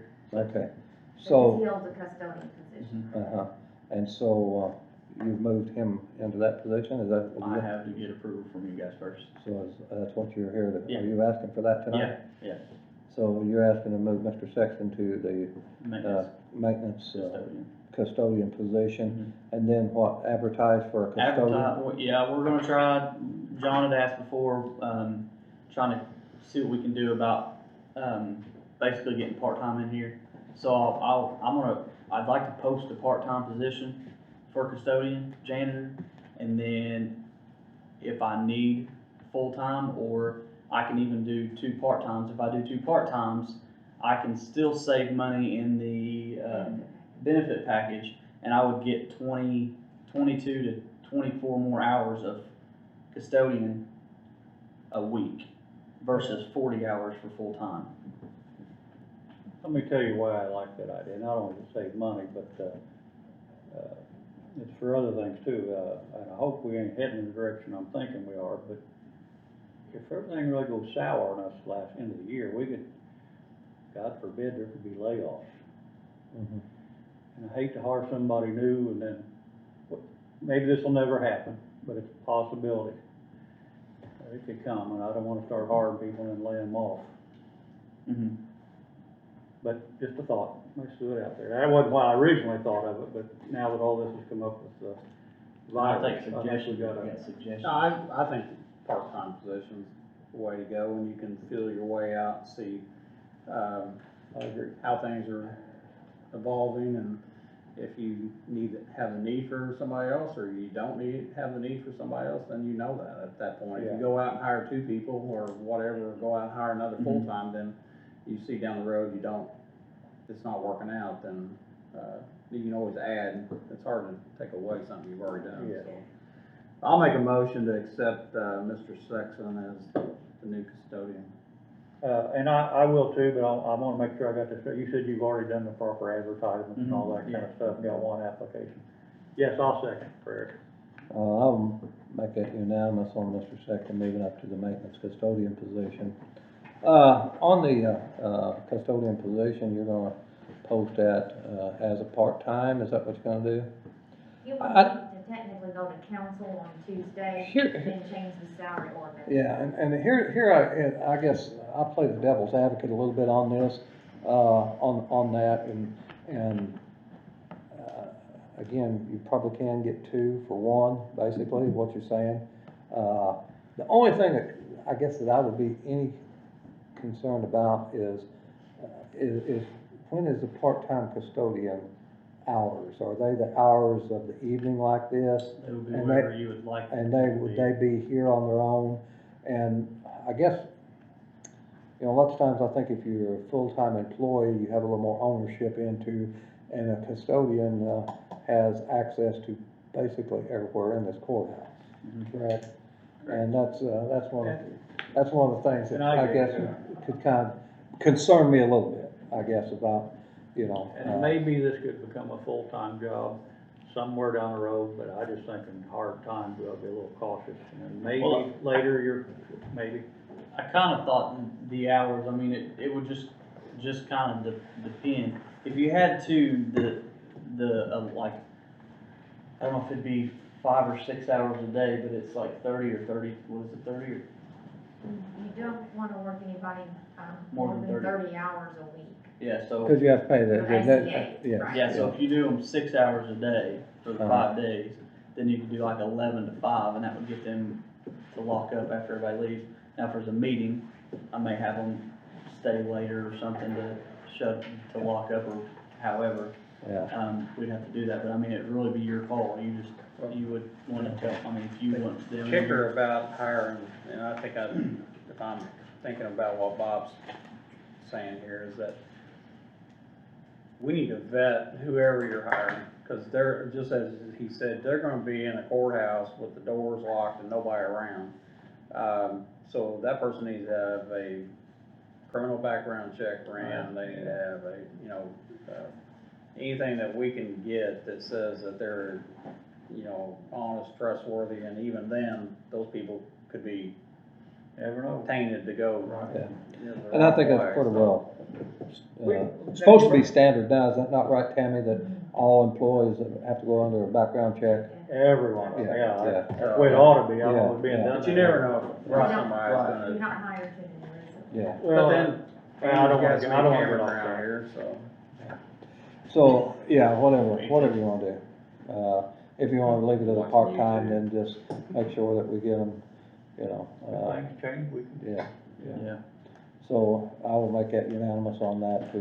That was just my opinion, so, but I'll leave that up to you as a department head The to duties decide how would you be want the it. same, it would just be the hours, Okay. the schedule would be as assigned, and then so you guys are approving that the full-time custodian position be allowed to be a part-time custodian position, and then you can go to council on Tuesday and talk about the change up on the And salary. I guess as a department head, okay, I would, make sure, I mean, I guess my concern would be, if I was in your shoes, is I'm sitting here with a full-time custodian position, and if I go in and say, you know what, I think I can do this with a part-time employee, and down the road, you see that you gotta have a full-time employee, now you gotta go back, and I don't know how willing, if they would be, to go ahead and say, well, you know, go ahead and make it back to a full-time position.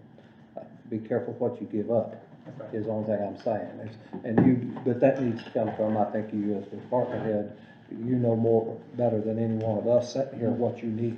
Well, I think that's why I said two. Two That's why I part-time. said two, because Yeah.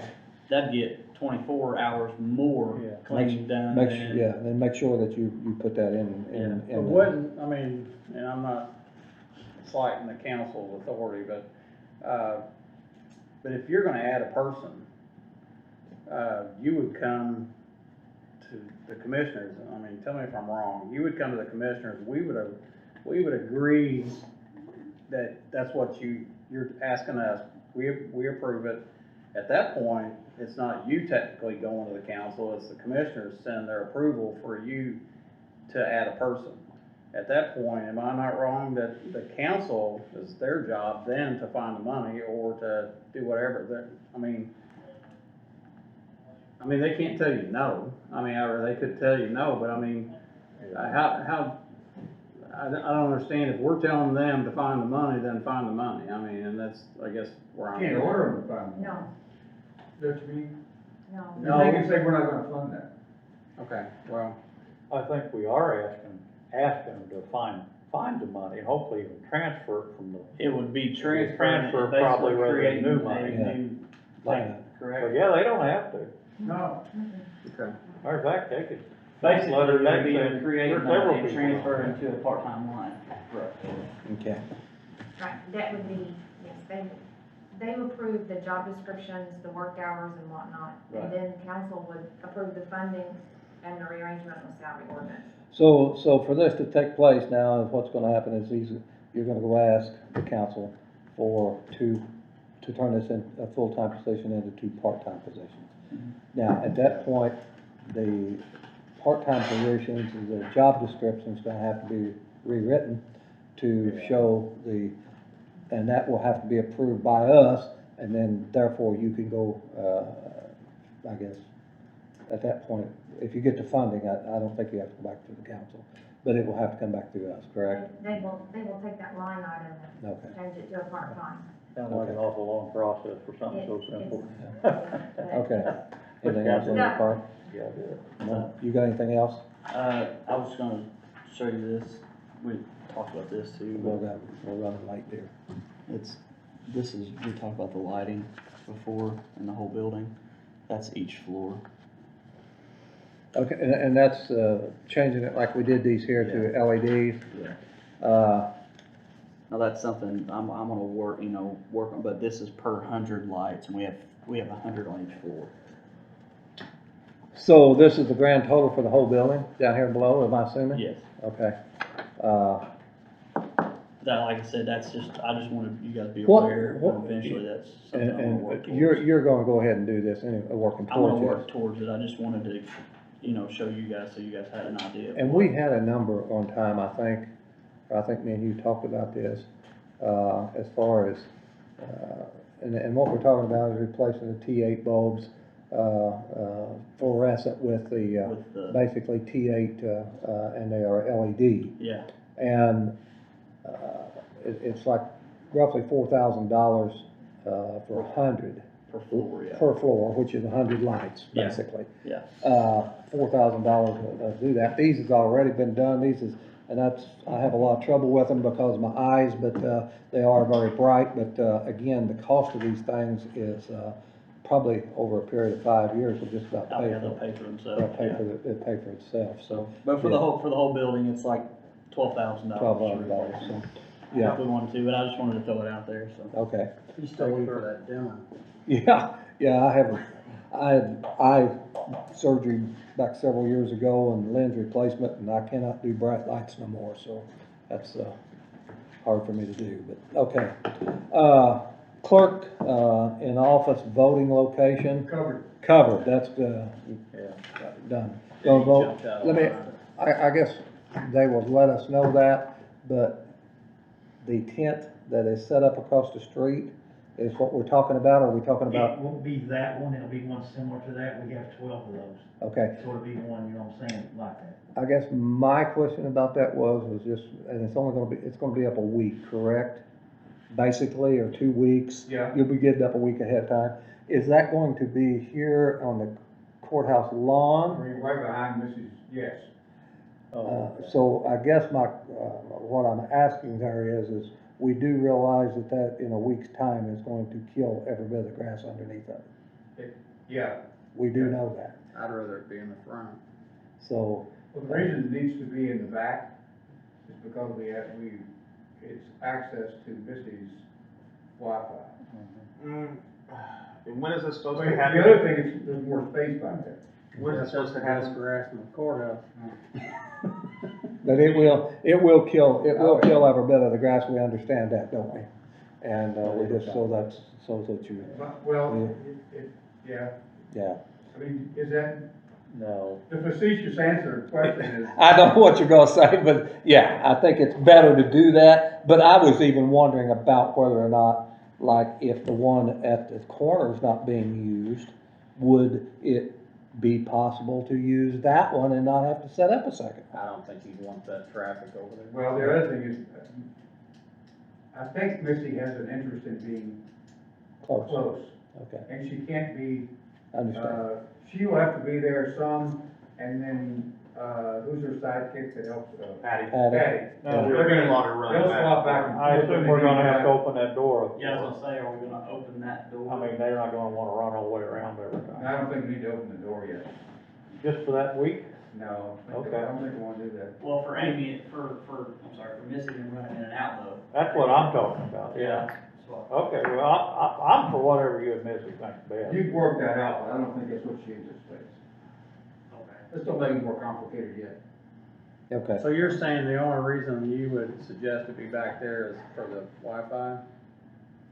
Missy would, because it's more adjacent to her. Yeah. We can always readjust the Wi-Fi or run, that's why I'm asking, when is this tent, or when is the week of that walk-in? This is May, it starts May 26th and runs through, that Saturday from 8:30 to noon and 1 PM to 4:30, and on June 1st from 8:30 to noon. 26th to the 30th. Okay. Through the first. The first. Wherever we put it, I mean, we could make something do with the long-range Wi-Fi or the secured stuff, I mean, we can make that work. Okay. You need a motion or something on this? no, it's already been resolved, I just wanted to, I mean, You already it's have not- a thing. go ahead, okay. All right, Sheriff, Yes, sir. it's your turn. What I'm gonna do too is this. I'm going to start this off and move very quickly. I just received a text about 5 minutes ago that, one of my very, very, probably best friends has had a massive a stroke at the base of his brain, so, and I'm gonna get out of here and Doug's gonna finish up, okay? Okay, so, I think I gave Tammy, she gave you all copies of the commissary report, and also the request for funds for, a grant. That grant is the same one that we did last year for radios. This one will be for 3 this year. That's for the community foundation. We've got all the paperwork for you. You see what I'm Yeah, saying on yeah. that? And what I'll say is this, you've got that paperwork. Basically on the commissary is that, we've got $80,000 in the commissary right now. That, as of December the 31st is what we've got. And you can go through that list of expenditures there, it's detailed. And I can answer any question that you wanna call me with, or any questions you want next time. I'll be glad to answer that, any questions you have on that, but I think it's pretty self-explanatory in your paperwork. And I gave you 2 sections of it there, so it's even more broke down, you see what I'm saying, so you'll know. Yeah. And then lastly, I would like to open up a bank account. I think Tammy gave you that information too. Yes. Here is the only reason why we want to open up a bank account. We have large sums of money that's set over in the jail. Whenever somebody gets arrested, we see the money, say it's $382.50, then we have to find a place to put $382.50. Now, I'm not worried about nobody stealing the money. That's not, you know what I'm saying, obviously not it. But it happens. Well, Be- right, and what my gist is, the whole thing is this, if we put this money in an account, then if we have to give back the $382.50, we've got a better tracking on our property record receipts and on our, orders, you know what I'm saying, of release and gaining. But we can write a check and say, here's your $302. That's where I had trouble with. I couldn't figure out why it had to be a checking account, but if That's what it for some was. reason the judge says, give this guy his money back, would it, you write him a check. Yeah, and instead of going in and trying to find $382, cutting it open and then giving it back to them. That makes sense. would that not have to be an escrow account? Because that's not you're. We can draw interest on it. Well, now, but you're talking about other people's money. This is monies that is seized and it's in part of a criminal investigation. Some of that we will get if the court like says, okay, we're giving, there's $380 there, and we're giving half of it to the sheriff's office, and we're giving half of it back to the individual. You see what I'm So saying? you may be Yeah, writing I'm- checks to Scottsburg Police? Yes. But here's where I would, and I'm good with this, and I think, I guess where I would want to go under caution here would be if you've got an interest-bearing account, and this money goes into that. Now, at the end of the day, you've got 15 different entities' monies tied up. Now, you're gonna get, if the sheriff's department's gonna get 50% of that, now you're going to have to figure that interest for each other entity, I would think. No. And Bob can answer this better than I can, but the only amount of money that we are required to give back to, the individual where the money is seized, is the amount of money that we took, period. Can't expect anything They back. can't, okay. Am I correct, Bob? Yeah, I think so. Okay, oh, That kind I don't of think stuff. they're entitled to interest on their money. okay, and that's what I was It's wondering. just being held as opposed to held with all the rest of the corn. So Like yeah. the whole corn. So what you're As opposed saying to is, Little piles of it. so what you're saying is if you go out and raid somebody's house and there's cash there, you take all that cash in as evidence. Mhm. You're taking that cash, putting it in an account. In the bank. If you, let me think about it another way. If you arrest John Doe in a car on the street for DUI or something, and you take his wallet, and he's got $200 or $300 in his wallet, does that go in this account? No, Or does that go only in money his stuff, and 2 days later, he's gonna get it? Oh, That's yeah, the whole- yeah, okay, that's where I was. It's only evidence money. So you're received talking on about that. in a criminal investigation? Yes. Okay, Usually drugs, but Yeah, 9 times out of 10. yeah. okay. It would be I think it's a good idea. Yeah, I'm good with it. I just wanna make sure that we know. Yeah. Well, I had concerns too, when Tammy first told me, I said, why are we using a checking account if it's just for storage? But and some may even have to go to the prosecutor's office, couldn't they? They get a percentage too, don't they? Yeah, some of it goes back to prosecutor. But it would, but that would be written from you, correct? Yeah, if it comes out of our account, that way we Yeah. can track it. I've and got, it's easier that's to all, track. yeah. that's Usually through a court order. Yes. Okay. And it's like right now, we're sitting on, and I, you know what I'm saying, we got a lot of money. Yeah. Okay. And, it's sitting there. I don't like So, to have money laying around. I know, that's Do, where you see where I'm coming from. And do we're I- probably the only agency in the state of Indiana that's not already doing that. I'm for it. Do I hear a motion then to allow a bank account for evidence monies? I'll make a motion to give Gary the authority to open up an account to put his confiscated money, whatever you wanna call Evidence monies. I'll it. second Money, that. yeah. Mike seconds that, and I'll make it unanimous. The grant application, real quick right here, is for $11,860.20, and that's for 3 radios, and we done the same thing last year. So again, do I hear a motion to allow? Yeah, I'll make a motion. Second, And that's through the community foundation too. It's our local. and I'll make that unanimous. And we'll also look at we've got the commissary report right here, and the 2019 jail inspection report, and, And Doug's gonna explain all the jail stuff to you. okay. He's more expert at it than I am anyway, so he's gonna explain all that to you. If you got any questions again, further from me, just let me know, call me, come see me, it doesn't matter, I'll answer any, you know what I'm saying, whatever Sure. you need, so. Okay. Friendship's okay. I Yeah. appreciate it, well, you know who it is, it's my buddy, partner, Let's have, Who? Terry Danner. Oh, Yeah. I'm sorry. Oh, yeah, sorry. I just have one thing to say. If, and I drove by and noticed it, that's the only reason I'm asking, but if you're gonna do something to the jail, construction wise or anything else, can you let us know before you do it, because, the pattern usually is that we approve any changes to our building, and I'm not saying it doesn't look better, I'm just saying that, the process is a little different. Yeah, and what I will say is I don't have a problem with that. But what I will say too is I already asked for permission to, you know what I'm saying, to do some construction work over there. Let and me this is jump in if you don't mind. I think you're right, but I will tell you that first time I saw it was when it up, and I didn't realize I put it up either. But I think you're operating on the assumption that we authorized in the earlier process. And that may be true, but let us know. I don't care either, it's no big deal to me. Yeah, that was noticeable. Well, and this here too is one of the things that happened. I think it's good what you did. Well, and here's the thing, it's COVID too, if we hadn't had, I'm just being honest, if we didn't have this COVID thing, we wouldn't even have done it. But I didn't know it either, Jerry, and, but, you know, it's an assumption you had pre-authorization, maybe, I suppose, but it didn't fit in my brain either when I looked over there. So I drive by and look up, and what happened? Yeah, I have no problem with that. That's fine. That's no big Even deal. if we did, you might call us and say, hey, we're gonna be putting this up this week. Yeah, Or that's tell no- Bob, you wouldn't have to tell all of us, just tell Bob. It Again, actually has to be approved through the commissioners. yeah. Well, I think he thought it was. Yeah, And that's what I maybe think. we don't think it was, or was, but either way, Mhm. it could be the I same. mean, Yeah, like I said, I don't care. It looks better, it looks better. I Well- never liked that angle anyway, so. And here's the thing about it too, is this kind of going to, come over and look at it, because what it is now is before, as you know, anybody that come in the jail they had to come all the way into the lobby. Yeah.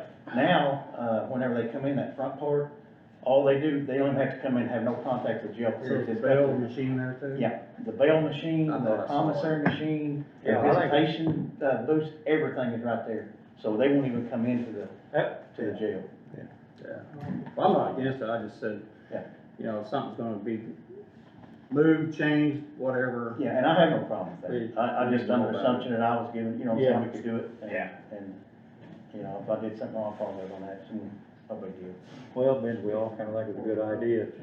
I won't say it's a mute point, but it's a Yeah. order of business. Okay. Thank you. Okay. You guys, really, you don't need nothing, do we need anything on behalf of Doug? We just got the reports. We don't wanna hear Doug anyway. I mean, Put that mask back on. Well, something too is this, Doug is, I always wanted to give Doug some accolades too, because, Doug's the reason why we've got a jail inspection pass for the first time, and, you know what I'm saying, and we don't know how long, and something I was gonna mention to you is. I never could get it done, so good job. Well, I mean, it's just a thing we just did, we concentrated on doing it, but what I was gonna tell you is this should affect our insurance. So we should get a cheaper insurance rate, you see what I'm saying, because one of the reasons, well, I had a letter here that said that the insurance company, where they had called back before I had arrived, and said, if you don't do something, this jail, basically, you know, they're threatening you, you better do something else. So what my intern is They're this, supposed to be contacting you, or when the jail report was gonna be released, I talked to ISU about this, and they're very much interested in this report, so Okay, somebody's supposed to be reaching out. So, okay, to us, yes. okay, so good, I'm hoping it'll save us some money too. yeah. With that. Because we were in a higher risk, you know what I'm saying, I think because of the fact that we wasn't in compliance, but it's no big deal, it's just something, you know what I'm saying, well, I think it's a big deal. I do too, and I don't wanna blow the horn too much for Doug, but because Doug has done a wonderful job over there through the years, and, you know, I know you had your hands full even during the, add-on addition over there, and, he's somebody that, finds a way to make it happen, and we certainly appreciate you for that, Doug, we do. and adding to Offer that- up my congratulations to you and to the whole department on getting, first time in 20 years? At least, we think maybe it's the first No, time. it never happened when I was there. So- I tried. So, It didn't you know, happen. we do, and again, this is, I think, you know, has been something that we've all been a team type effort. You're moving forward that. Now, the new jail addition, the things that we've done, I think it's paid off. And, again, it's only good for the county, everybody involved, so thank you, we appreciate that. And also, they need an accolade too, because this COVID, we were probably the first jail in the state that shut the jail down Yeah. and kinda got ridiculed because we had shut it down. Right now, we may be, and I don't know this because I don't have the facts, but we may be one of the very few that does not have or has had COVID in their jail. Yeah. So we think that's another thing too, that these accolades for. So, yeah, I know it can happen tomorrow. Yeah, and you're right. As but- time but- goes but on, again, reality probably gonna say, we're gonna get something in there Yeah. because of how you keep it. yeah, it's probably gonna be impossible not to, but you guys have done a good job over there about keeping it out. And, I don't know, like I say, we've all talked about this before, you know, this is something that none of us have ever witnessed in our lifetime. And this is something that, at my age and well, all three of our ages, I'll say up here, that, we have seen things that's altered this world, but I've never seen anything alter it this long. 9/11 altered the world, but again, it was for I hate to say a short time, but the shock, when the initial shock wore off, then we've got back to our normal lives. This here is gonna be it could go on for another 18 months. I think what Yeah. we're seeing at the jail is probably the new norm. Yeah. You know what I And mean? sure, I mean, so it's certainly altered how we live. And, good, bad, or indifferent, it's done that. So, anyway, we do, if anybody's got any questions of Doug, or you want to. I just got a couple of things too. Okay. Speaking of the tent over there, Yes, me and the sheriff had a meeting, one every day this week, it's been such a bad week, with the jail inspector. We have got it approved. If, and we're praying we don't, we have to have this tent to hold inmates. Mhm. We've got it approved to hold inmates in there. We gotta make a couple of purchases and do a couple of things, it'd be just temporary. But if it comes down to it, we've got approval to use that tent for inmates in case of emergency. okay. be having more pink underwear before Here's the deal on it though, is this, we're actually, and Doug can explain this better, is we're running out of isolation room. Because it's this, whenever the governor said opening everything up, I think everybody thought they said everything's open. So we had arrested 10 people over the weekend, and then we arrested, there was, I think 5 or 6 came in just today. So, and this one was things, we're running out of isolation room, because we've been isolating these people, Doug has for 2 weeks, and now we're running out of isolation. So what I told him is that we would come to the determination of a meeting, and if it worst comes to worst, either we would move if we got the COVID to the tent, or we could move our trustees to the tent, whichever one that would make room to, whatever we had to do. Yeah. Because my biggest fear is, and I think it's probably you guys' the biggest fear is too, is if we get COVID in that jail, if we had to treat 125 people for COVID, Scott County's done. We'd be bankrupt. So that's the biggest thing.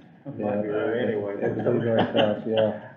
You gotta look at it in the jail, we've got some, very, I mean, you know what's in the jail, the drugs and stuff, we got some very, you know, immune system's way down in the jail, these Sure. guys. Yeah. You know. Your body scan thing's working real well, isn't it? Yes. Yeah. And, absolutely. We've already found 3 or 4 items that if they would've gotten in jail, Doug, it's amazing. We was gonna do a report on that at the middle of the year, but also what I wanted to mention to you too is I talked to Judge Mount a little bit before I came in. Mhm. He said that whatever you decide, you know what I'm saying, if we need to take temperatures, one thing that I would suggest is this, we just balked and we don't have them yet.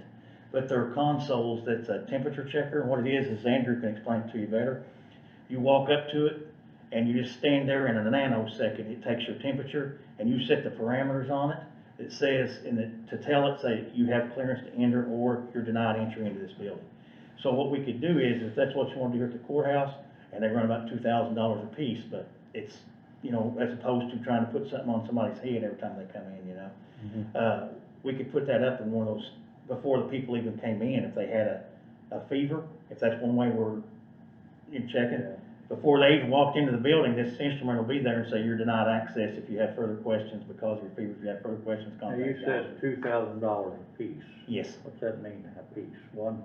there's 2 of them. Well, that We just bought one. 2. We bought 2 of them. Okay, I'll have to take a look at it. Yeah, they're not in yet, but what it is we got one for the lobby, Okay. and then we'll have one for inmates that's come through when they And get just it. check. Yeah. Okay. And Andrew can explain that, because he's a technical It's guy. pretty neat from what I looked at it, it's a very good piece of equipment and a very high-tech, infrared sensor. So when you get up to it, it gets your temperature, it gets all of it, so. And it collects information, if I'm not mistaken, too, so if somebody come in, if they said, screw the, you see what I'm saying, I ain't listening to it, yeah, and they walked in, then we could go back through that and find out that to this date and time, this temperature came into the building, and it was exceeded, you see what I'm saying? Sure, yeah. Just something to think about. Would we need to walk by that?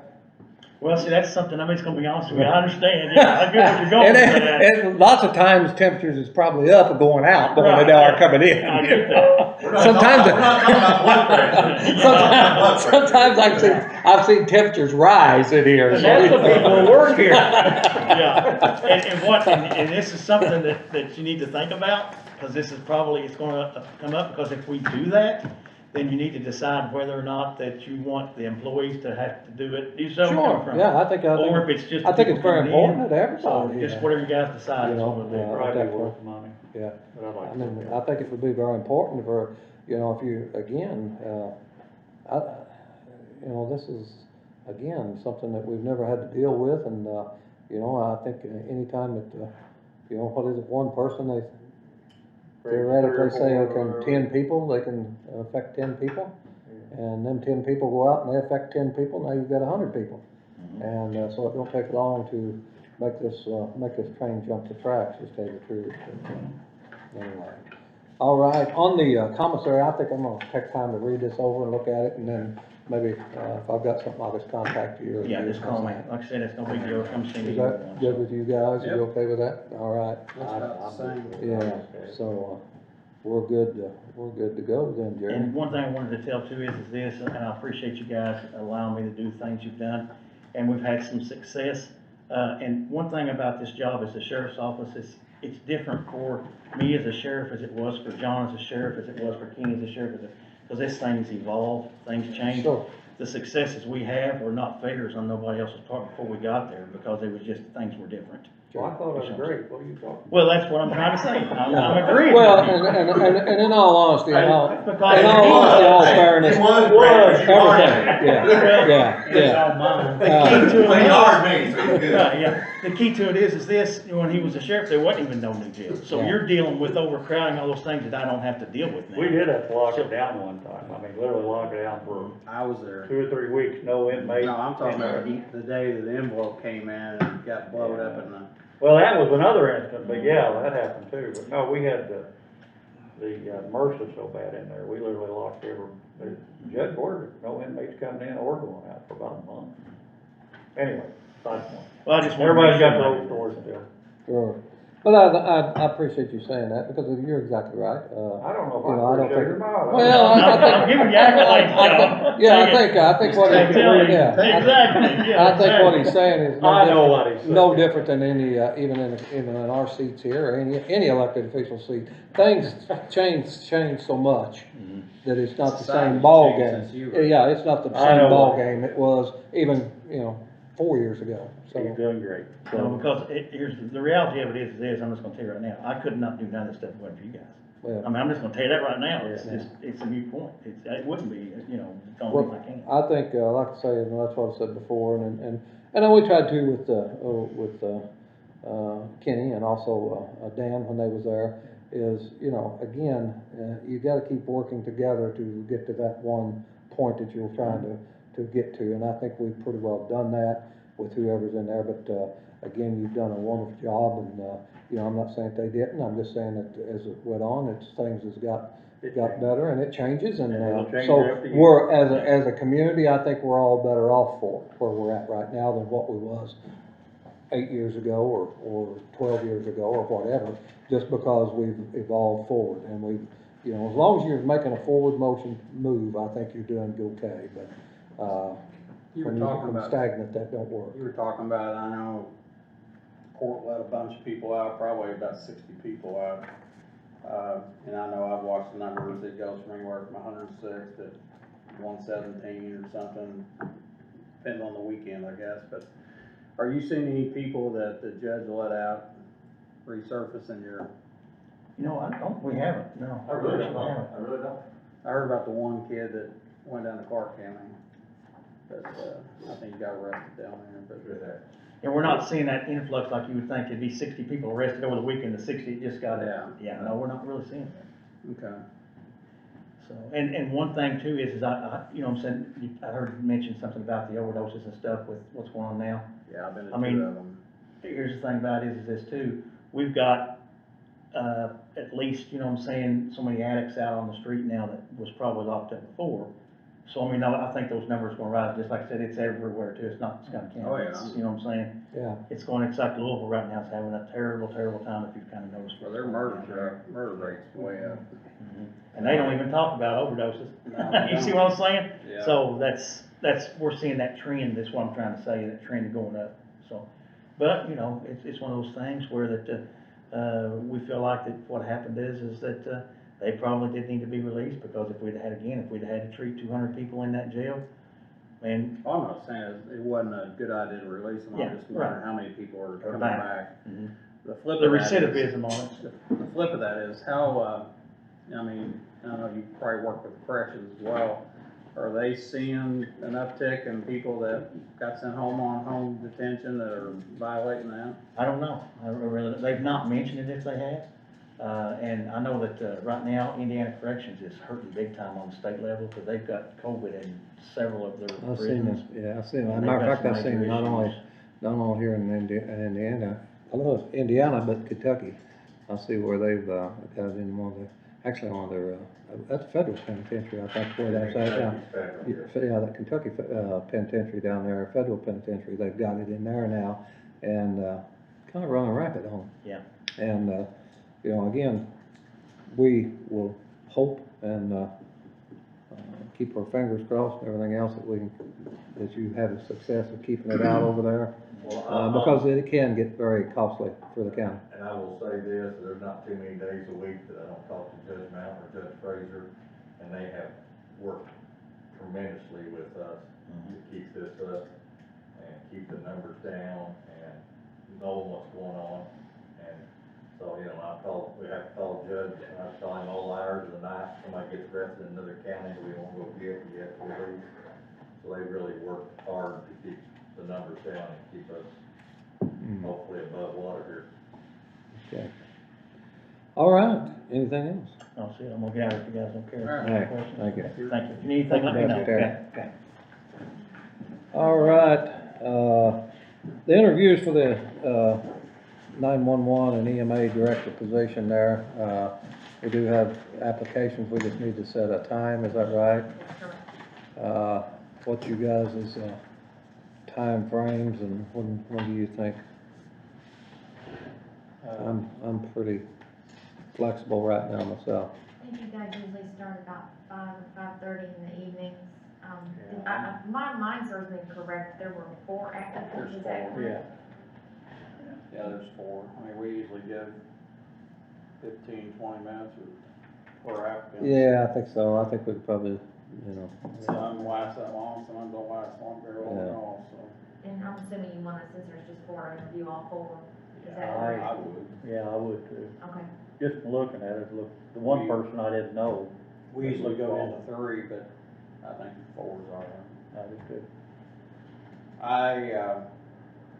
What is this Wednesday?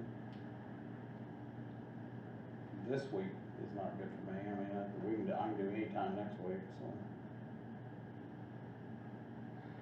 How about Tuesday, after the council meeting? And you guys usually do evenings? Actually, so yeah, 5 o'clock. okay. Probably have to do evenings, because a lot of these people may work, I don't know. It gives them enough time to Yeah. set up whatever, Yeah. I'm fine Tuesday night, I mean. 5 o'clock Tuesday night work? You guys pick it, I'll go. I'm okay either way, you know.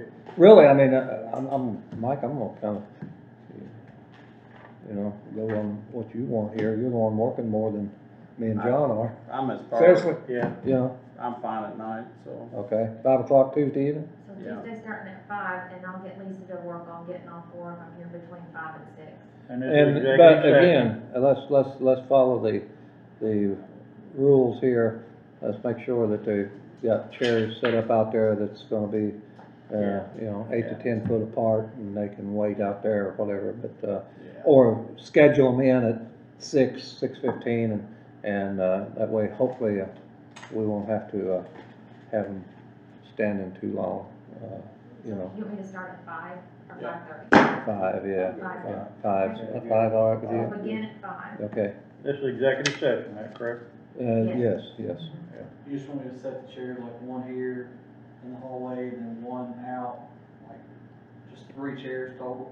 since it's- Yeah, I think there was just 4 of them, one of them's gonna be in here, so I would set one in this hallway, maybe set one at that and one down that way, and you've got them separated. It's pretty- Just put them 6 feet apart. Wherever they, I mean, they may not even know each other, they may not even have a conversation. Yeah. Okay, the month of claims consideration for, April 2020 right here, I guess this is, this is the month of claims. Everybody had a chance to look them over, is there any questions or anything on these? If not, I'll entertain a motion. Motion made. Second. Unanimous,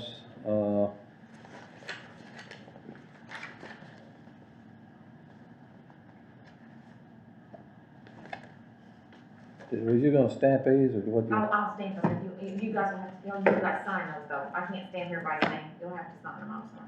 Well, what's this blue tag? Is that a sign? I don't see no place to sign. Hang on here, let me figure it, I'm not figuring it out You here. look at your pen, I don't, does it say sign? I can't read it. Begin and Begin, sign. okay. Mhm. All right. I told you these lights don't do me justice. You're right about that floodlight light. I come out at night a lot of times, and I can't see, it shines right in my eyes. Yeah, it actually, I stepped off the step. Would you sign that one, and then we'll hand her the mic down there. All right, next up is the consideration for payment of claims to Wingham, Paving, and that's for, let me get Four down. roads, you've got Liberty, Knob, Terry, Lovers Lane, and Wingate Road. Yes, and that's,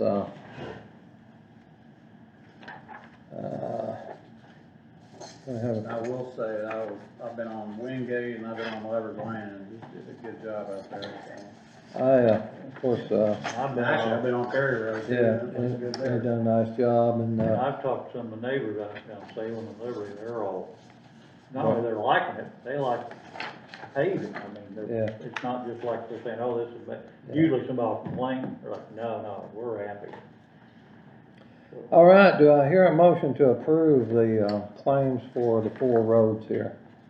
Yeah, I'll make a motion. Second, I'll second. I make it unanimous. I'll Stamping? stand. All right, what we got here for CASA, we got a couple of claims there, is that what I'm reading? Yes, Where are they at? and, Do I have them? yes, you do. It looked like, For $16,842.50 and $12,775. Well, I'm not gonna, Here it is, right here. all right, we'll just use this one here, again, for the CASA, $16,482.50 and $12,775. I hear a motion to approve?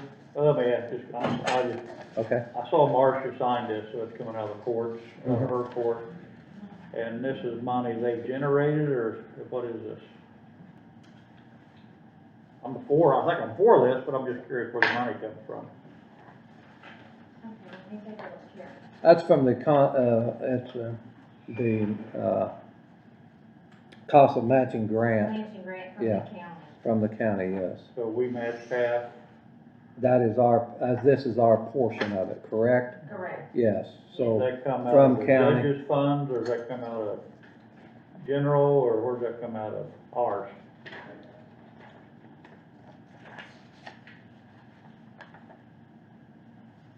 I would have to go, it's coming out of general fund, Okay. and then it's got a particular line item. account line, line item in general fund for this. But, I mean, it's been through all the approval processes between Missy and Jerry and Yeah. Marcia. Yeah, and I'm for it, I Right. just, sometimes you see these things, say, where'd that come from? Are we paying for this, somebody else paying for it, running through us? And the other one, is emergency grant fund. And then it goes through all of its approvals, and the Shellhammer signs off on it, and I've got all the documentation. I just give you guys the claims, cause I don't wanna Okay. make copies of everything. All right, so what, did we have a motion on that? No, I'll make a motion. And I'll second it. I'll make it unanimous, and there's that, if you can stamp that one. Do we need to make motion on both those, or just for one? I'm doing both. if you Yeah, don't mind. I've put them together, I'm sorry. Okay, that's, done. What about the, payroll, for your allowance? This here, does this, That is it. that's, but There's 2 payrolls in there. okay. And this is, Did we correct that one payroll we were talking about? It will be the next time, it won't, I guess my question about that is, it's the May 8th one. I know, but I mean, time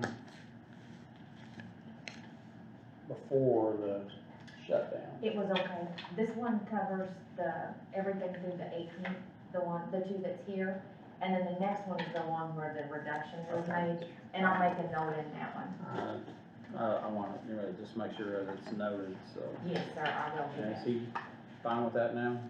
Yes, we're good. I had a conversation. Motion to, approve the payroll claim allowance. I'll make a motion. Second? I'll second. I'll make it unanimous.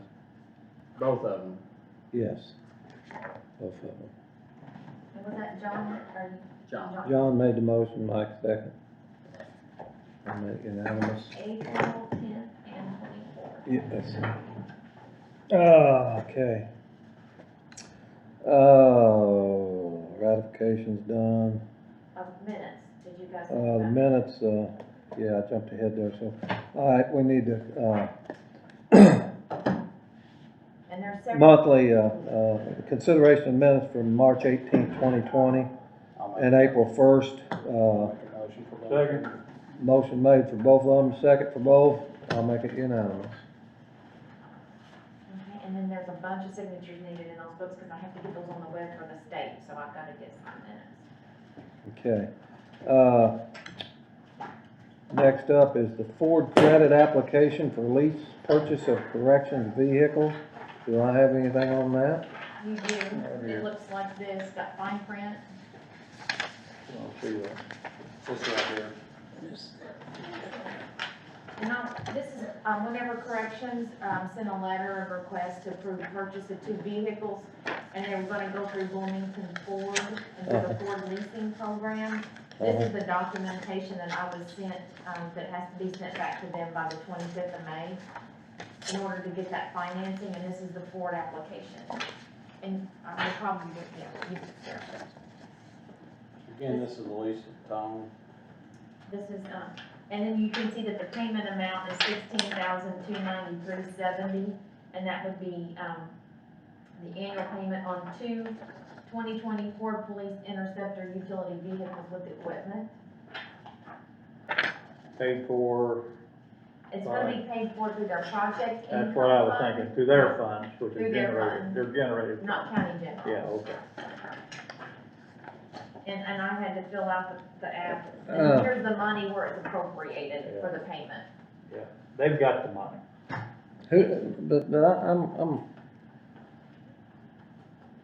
But I guess I'm gonna ask this question here.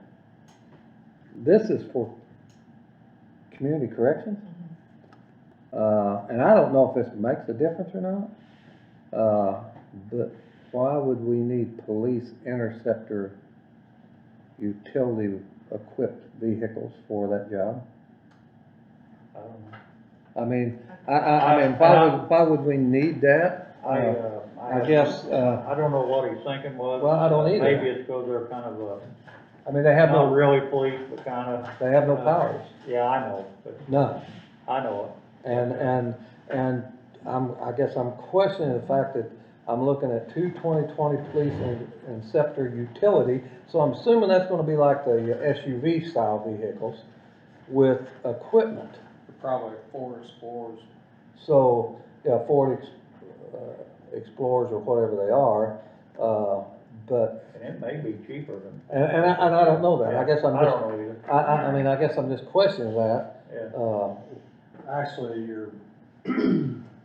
if you go through a police program, just like fire, if you go through police or fire, there is a different car with a different price, and it's probably cheaper than if you just And it went and usually bought is- a stripped down model of something else, so. it's usually a better build. I mean, I'm fine with it, I'm just, if I had a question about it, how do they get away with doing it? Well- I mean, if you're non-police, no, I mean, well, I'd say that's what but I'm. apparently they Because can. it's corrections, it probably doesn't even. That's why I say it's close to law enforcement. Okay. And it is All right, law so enforcement. do you, hear a motion to enter into this, lease agreement with them? I guess that's what they're asking, right? I will make a motion to, they've already got vehicles, I think we're just wanting to keep Yeah. our lease going, so yes, I'll make a motion. As long as he's got his money, you know, Yeah. how he turns vehicles over, and quite honestly, I think the other two, we've talked about this before, I'd like to see the other two vehicles roll into a pool program to where we can utilize them with county employees, so, Yeah. so that this guy's riding around the daytime. Yeah, the only difference, me and you're probably disagreeing on is I'd rather get rid of them. Well, Just because we take 5,000 So extra you in need insurance. original signature. That's okay, that's another discussion. I know, but my point of that is that we're putting a county employee like Andrew driving from the health department to the highway garage and every other county identity building to do work in his personal vehicle, and, Yeah, you know, I think he needs to be in a county vehicle if he's driving, doing county work, so. I'm with you on that, I agree with that, as long as we just gotta be willing to know we're gonna be paying extra for insurance. Well, the other part of that is, we need to look at our registrations again and see who's got a boatload, and we all know who's got a boatload. Yeah. And figure out why you need that many cars or vehicles, and either reduce them and don't register them, or, you know, let somebody else pay for some of the insurance increase, so. And Mike, you bringing it up on the cars, Actually, I think he offered to pay for it. That's fine. Yeah, they he actually have the county truck down there at the garage, so they're working on it, but Jill was gonna look, and I don't even know if they have access to it anymore, to try and find on that LISO program, to, because they think it's gonna cost more to fix that county truck than what it's actually worth, cause I guess it has I don't know, Andrew, I don't remember if he was in there when she talked about it. I guess he said there's You talking about the maintenance truck? yes. And so they're gonna look at trying to find on the LISO program a vehicle for Andrew and to replace that county truck. Who's doing it? When I had taken it down to Jill said that they would look them up, but I don't know if they have access anymore, so Jerry actually said that they were trying to look at it on the LISO program to try and find two, one for Andrew, another one for the county, for the maintenance truck, Okay. if that's a possibility. You know, and while we're on that subject, I'm gonna say something about that, if I can.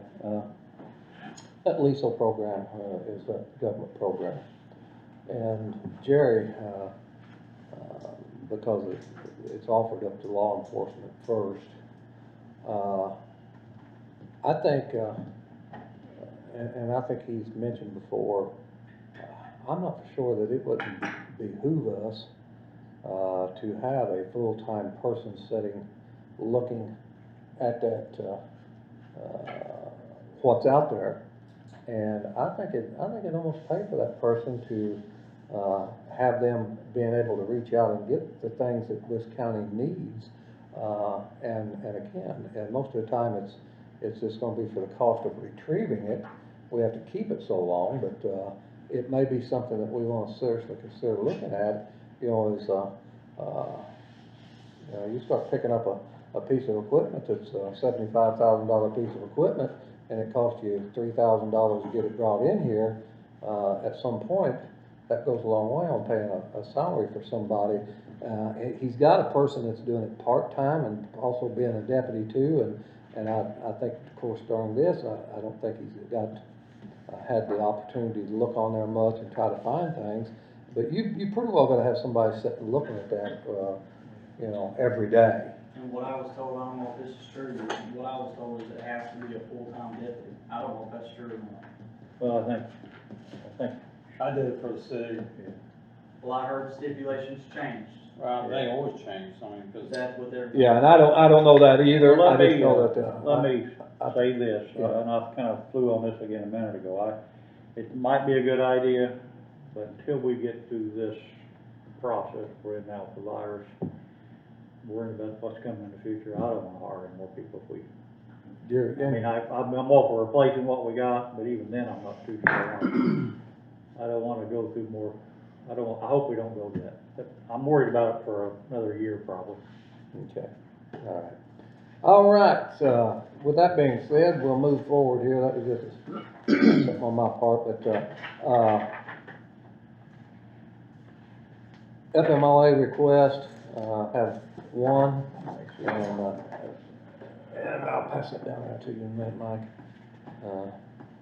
Actually, I need that as well. Oh, you do, don't you? Yeah, that's right, sorry. And you're only Oh, just okay. on this one. That's a FMLA one there. Bob screwed up, he usually gives me first say it, so Bob's It's, fault. it's Bob's fault. It's always, that's what What- Shirley says. What all about the time. Bob? It's his fault. There you go, thank you. Thank you.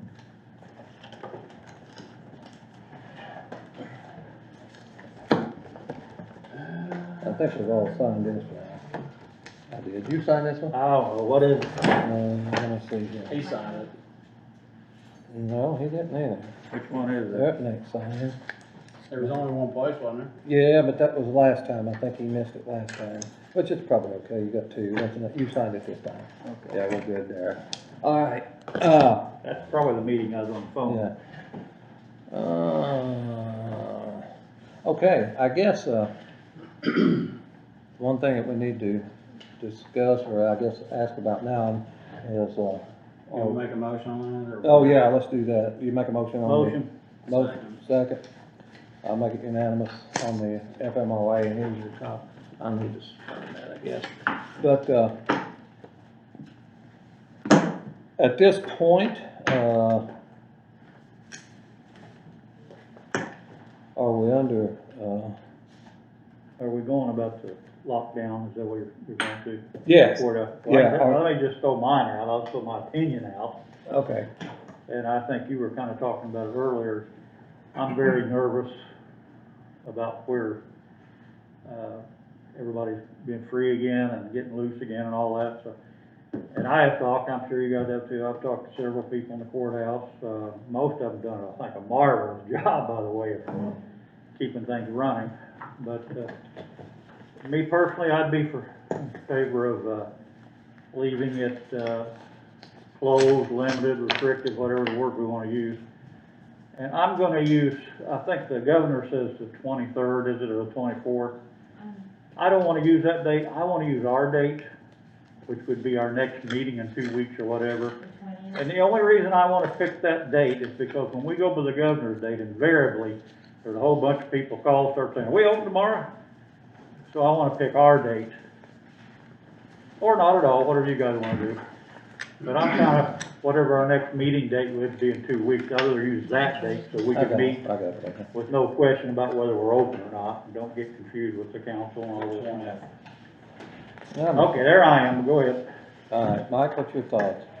Well, I'll go along with that. I think, we need to make our next decision on the 20th. My whole thing here is I believe that, I don't have a problem with continuing to limit access to the courthouse as long as taxpayers are receiving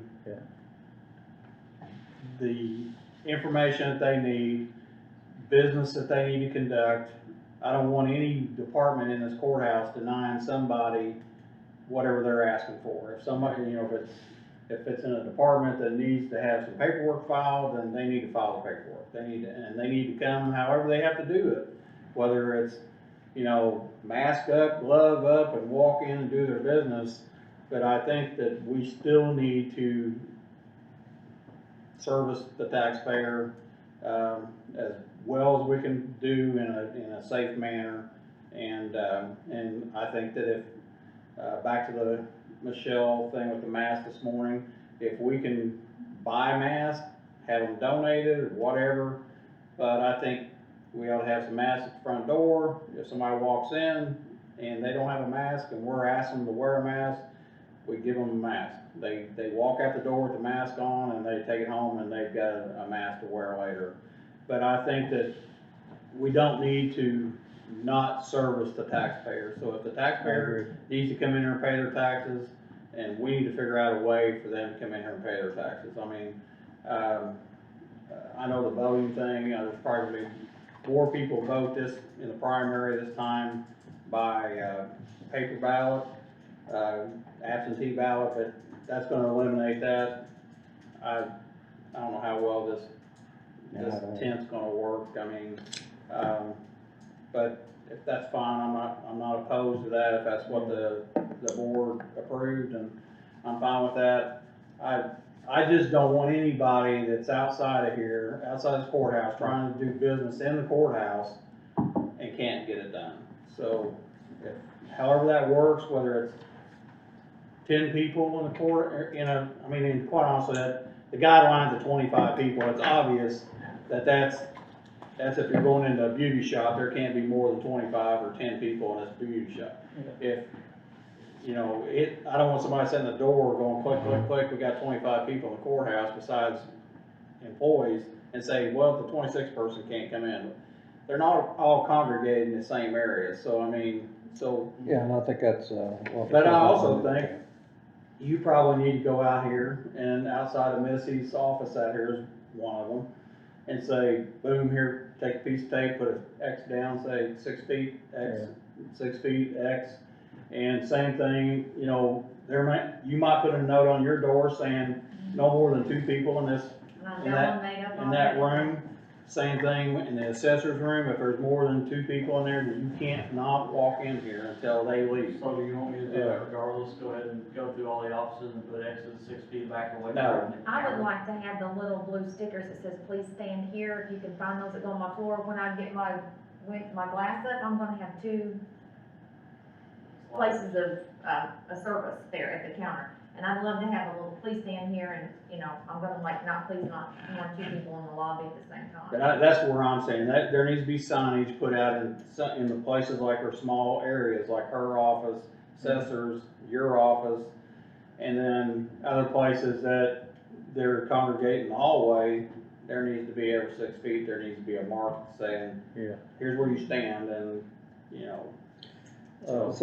so in turn, I think we need to stay, I'm good with staying till the 20th, because a lot of things could happen one way or the other, but I don't wanna see people trying to conduct business in here and they can't do it. I'll agree with that, and so, let's, and again, for purposes, I think it needs to come from this board, and I think you can post this on the door, to enter this building. I think, and Michelle had said, I think before too, talking to her earlier today, we can basically take their temperature as they come through the door, if you want to. But the biggest thing is I think whoever comes in here probably does need to wear a mask. Just mask up. You go to any store in the country and most doors is posted, no shirt, no shoes, no service. I don't see any difference. I think we can certainly, I think it's gonna help protect the people that's in here. It's gonna help not only the people that work here, but there are other people that may be in here paying their taxes at the same time. So I think, again, one question I will ask, don't know whether the health department's gonna have that many, but is there any monies in the commissioner's budget that we could purchase masks if needed be? Is there any monies available? I can check to see what line items Okay. you've got and what you've got. So, because that would be something that we could, if there could be some monies there that we could move quickly on. And I think they need to have some down here, and as Mike said, if they come in, they don't have one, please, if you don't mind, put the mask on. And on the way out, you just keep wearing it on out, and you've got a mask to take home, and hopefully wear it at the grocery store and other places you need it. I know that they claim that, John wearing a mask don't keep John from catching it, but John wearing a mask keeps John from spreading it, same way as me. And it also keeps me from scratching my nose. Yeah, and I've probably done that 40 times We sitting all here. do. I just have a hard time talking through one of them things, but again, I do have a question about, Okay, and I know he's gone, but I would like to know if, because it's the county building and technically a public building, if we have the legal right to refuse entry if someone doesn't want to wear a mask. I think Medical. if it's medically, I think you'd probably have an argument there. But if it's just because you don't want to, I think at that point you can always, what I understood, and I asked that question to him today, was I understood that you could always say, okay, you can do it if it's offered by online or by mail or any other way, then at that point I think you can. Now, again, if it's a medical documented, proven medical thing, that you may have a problem, but just because you just don't wanna be, Cause I heard Michelle saying the same Yeah. thing, but she also said that some of them will wear them in, some of them won't. and I think at that point is, you know, I think it's gonna come down to, then what, from this board, and I think we need to, decide if we're I think all in agreement to that, then that needs to go to probably the deputies down here, that, hey, nobody comes in without a mask, you know. I'm sorry, I'm probably leaning more for just offering to them when they come in. But when we tell them they gotta wear them, we're gonna have to tell everybody in this courthouse they gotta wear them. And maybe that's a good idea, but I can see a public walking through that door and say, by God, Tammy don't have hers on. Well, John don't have his on. Here's what I would say to that, I think, my thought is I think if Tammy or any of us walk out into this hallway, I don't have a problem with doing that. Again, I wouldn't even have a problem sitting here tonight, other than the fact it's very muffled and hard to hear, for the camera. But I think if you go out in the hallway, you should have your mask on. But if you're behind glass, basically, and you will be, but you've got a counter there, at that point, you know, if somebody goes up to the counter face to face with somebody, I think they probably should have a mask on. But if you're in the clerk's office, or you're in any of all the other offices pretty well have glass, I don't know that, that keeps them from spreading over to the person across the way, again. But if you come out in the hallway, I think everybody should have a mask on. In my personal opinion, where we're gonna have the most chance to spread that is at the east entrance. Yeah. Because we can't get 6 feet apart there, so it's more for passing in that main hallway there, that you can't distance yourself from. It's not me working in my office and Trina in hers, that's not the And problem. upstairs too. And But upstairs, when they I'm get fine into, there. yeah. Let's try to get some masks and at least try to At least Yeah. offer them. I'll look in, I mean, I'll try and look too and see if That I might can, get expensive. you know, get Well, they're expensive. figure out I've been trying to buy them for drivers like for what the 3 or sheriff's 4 department weeks. got with those temperature check things too, cause I mean, Yeah, if you're checking them, I don't see a problem with, I don't even know if there's a law against doing that, I mean, surely not. I don't think well, so. they're doing it everywhere else. Yeah, We'll just you know, depend at on this the point, law. I think it's, you know, I mean, you I think walk that in, people's gotta check your realize that, temperature, you know, we have a you got temperature, responsibility, you you know? Oh, yeah, if they have a temperature, you can refuse entry, you can tell them, hey. And then we do have abstractors, I sometimes that think come in here and they go in 5 different departments. But I agree with Mike, I think people have got to be allowed, you know, I think you can certainly try to direct them towards, the mail inside, you know, website, whatever we need, but people has got to be allowed to use this building. Yeah. And it may be that, hey, you gotta make an appointment, I'm okay with that, but I just don't want people saying that under no circumstances can we get in whatsoever. I think you have to allow them to be able to do business in this building. I sat down with, the treasurer yesterday for a while and talked to her, and she seemed to think the money's coming in just as normal as it ever did, even though there's not few people coming in and out. Yeah. And I talked to her about possibly, and I was worried about, I know the assessor's been worried about people bunching up in the hallway there. That's fine. And I had thought about maybe we might put a rope line between the two offices to make them stay to this side, and then assessor on the other side. But the assessor brought up something that didn't even occur to me. She said, John, they're gonna cross each other coming in and out of them doors if we're not careful. You'd almost have to keep somebody out in the hallway and let 1 or 2 in at a time, and they're gonna cross. Like you were talking about a minute ago, we're just gonna have to limit our. I mean, I guess that's something too,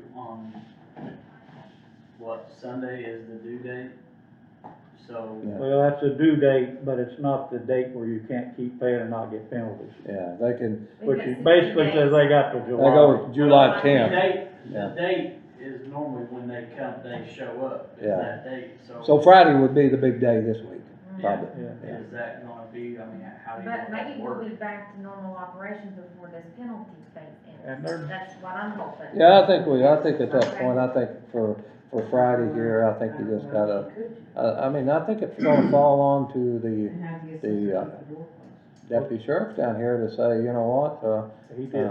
you know, where you going? Well, we've got 5 people in line right now, and that's another thing, you can kind of step, measure that off, and how many people from the glass out to the hallway, is it 30 foot? That's, Well, see, normally 5 when they- people. When they got that open, they're normally taking, they only have 2 or 3 girls taking money, Yeah. and you got 4, I've Say, seen, well, but if you I've seen get- it line Under up normal at the door. times. Under normal times, Yeah. yeah, and that can't happen this So, I mean, time. they're on, Yeah, there's one. You're gonna be able to do it, but you're gonna be able Well, to, actually, I think the line needs to be in this hallway, and, there isn't a line down the other hallway unless you're going to the assessor's room. So then they're out here in this hallway, once somebody leaves, they can go down the hallway to So the do like a treasurer's office. couple spots 6 feet apart, and then after that door, then they gotta step out in the other hallway? No, cause you're gonna pass people, so I would leave whoever's in their office, the rest of them stand out here in the hallway. So one at And a then once time. somebody leaves, you can go in, but, cause or 2 people, or if they're able to do 2 at a time. So only 2 people down that hallway at one time, and then they come out, 2 I mean, more can go. and that's just like here, I mean, you could have 3 people, easy enough, sitting in here collecting money, and they're 6 feet apart. So you could theoretically have 3 lines, they're all 6 foot apart this way. Now, you could stagger, but they all gotta go through that one little door right there. Yeah. Now, that's the problem. That's And, what I'm saying. so I think just work on that hallway, I think you're probably just The gonna, hallway's closed. yeah, I think it's just a matter of whoever goes in, the next person's gotta wait till they come out. I don't think you can have 3 people down in there at a time. I think they ought to be able to, wherever the first spot is, can see down that hall and know that person came out, then they can go in. Yeah, I I think might it's, be able to do 2, because I mean, there is 3 counters, Yeah, there there is are 3 3 positions, counters. and if you do one on the end and one on the other end. that may work, that may 2 in, work, 2 out. yeah, But I'm just saying, nobody in the hallway, cause you're gonna pass people. yeah. Face to Yeah, they're face. gonna have to like stagger, like, hey, you can't leave until this person leaves, so Yeah. you're not bumping into each other. That's what I'm saying. I guess you said you talked to Cheryl, right, about like the online payments and all that Yeah. stuff, how that's been doing pretty good too. Oh, she told me it's coming in just as good as they ever did. And the And drop that ain't boxes, people that coming in the way. doors, that ain't Yeah. people coming in the doors, they leave them in the drop boxes or I've seen a lot of people going to the drop. I mean, you can check with her, maybe, I don't think I misunderstood her, but No, I she think was. it's been In doing good for regards to your longer own too. directions, do Yeah. you, People do that. do you want masks to be worn in common areas? All employees and anybody that comes in the courthouse should have a mask on in all the common areas? I just think, I just feel like that if it's in a common area out there and you're gonna be around people, I just feel like it's, again, I try to wear, one when I go into any place, and it's not gonna keep me from getting it, but again, to me, I think it's just showing a little bit of respect. There's people that's having to work, to maintain their jobs, and if I can do anything to help them not get it, I think that just shows respect. And to me, I think in any common area that you have people that's going to have to congregate together, I just think it's just the respectful thing to do is to, now, again, if you have a medical condition that won't allow that, again, somebody that's documented, that's a different story. But I think as far as I'm concerned, that I think they should, in a common area, out in that hallway or anything, they should have masks on. And I think that just shows respect for the fellow worker, that shows respect for the people that's coming into the courthouse, and same way, and that's employees to people that's coming into the courthouse, and then people that's coming into the courthouse, I think it's showing respect to the employees in here. I don't know, you're right, but I don't know if something we need to do today. It might be something we do when we open it back up, because it's working pretty good right now, and there's not a lot of people coming in. No, but I again, mean, I when think we you're open gonna have that up, more it's a coming whole in. new ballgame. Yeah, I think you're gonna have more coming in on county taxes and that kind of stuff here shortly anyway. But yeah, I'm good right now, I'm good. But I think we get the mask and we try to all have them down there and at least, you know, I'll stop short of what John said, maybe we don't mandate, but we offer. We highly Yeah, I'm for that. recommend. Highly recommend, But yeah. I Do would we say, want, yeah. do we want to, once those temperature things come in and that they're getting, do we want to look into those too possibly? I think you look into everything, yeah, I think you look into this, cause Jerry was talking about. I think it's, That temperature thing? I think you're, for a faster approach, because I believe those measuring systems were back ordered until, I think the 24th or 28th of May. So that's just when they get processed and might ship. I think something, if you want fast, would probably be like a laser infrared handheld, which you can still get those pretty fast too, so. Yeah, but who's gonna sit there and? I think it's gonna, again, I think it's probably gonna fall on the people, that the first people they see, it's gonna be the sheriff's department. That's the part of security. And, they said they didn't have no trouble doing that, they said they would do The that. issue with that is where you put up that petition, they're gonna have to step outside that petition to do it. Well, there's usually two people there, so one of them could. Well, those are on back order too. Would that go through that I plexiglass? have no idea. Don't know I about don't know if that. that would, See, I don't know that. because it would hit that plexiglass's temperature, that surface, and probably Yeah. register that, Yeah, it is, so yeah. it's probably not. All right, did you have anything? Okay, Yeah, I do. okay, John, go Two or ahead. three things here. One, I'll start off on this, you guys saw that. I did. And, I don't have a price on those, but he showed me two different models, and there's different things you can do. The first one I like best, you guys do what you think, or even vote on it sometime, whatever. But it's a seal right here, flags on both sides, and then, of course, council and commissioner thing would be there. And of course, we can alter and change these things as we want. He thought about that one too. I'm gonna be honest, I like the second one better. Yeah. Because and my reason of being is, I just think it looks better with the flags Yeah. than the ones And all that's good. that would be hanging. If you're asking my opinion, mine would be the second one, I think, over the Well, first. where we got this idea was when we all went to Judge Mountain with the other courthouses, the other court, especially Washington County had all their, but anyway. I'm over here throwing it out. Okay. We can talk about it some future date, whatever, but he had other options too, I don't know who got here, which gets more expensive. But like Tammy had talked one time about having a seal put up in a wooden thing, but you're getting very expensive. And I've seen the state of Indiana cut out in Yeah. wood with a, like, you could inlay a We were gold t- star with Yeah, Scott County's at. Brandon was talking pretty major dollars when we started, and he had another one which was, I won't call it 3D, but it kind of sticks out, you could do, but the money goes way up. If you go with one of these two options up here, you're probably talking $1,500-$1,600. Well, you guys go talk to Brandon, I'm just throwing it So out. is that all vinyl? It's aluminum, I think he said. It's You would a, have to attach it to the. yeah, wall. it's Lumelite, I think is what it's called, Lumelite, and, yeah, I think, I don't know if you probably won't ever get a chance to go into Washington County, but if you did, you could look at it, and it's pretty awesome. Anyway, judges especially like to do something like that, cause it shows, well, I like it, cause it's in the camera background here, when we're having a meeting, specifies who we are. But it also, stresses your position in the room. Yeah.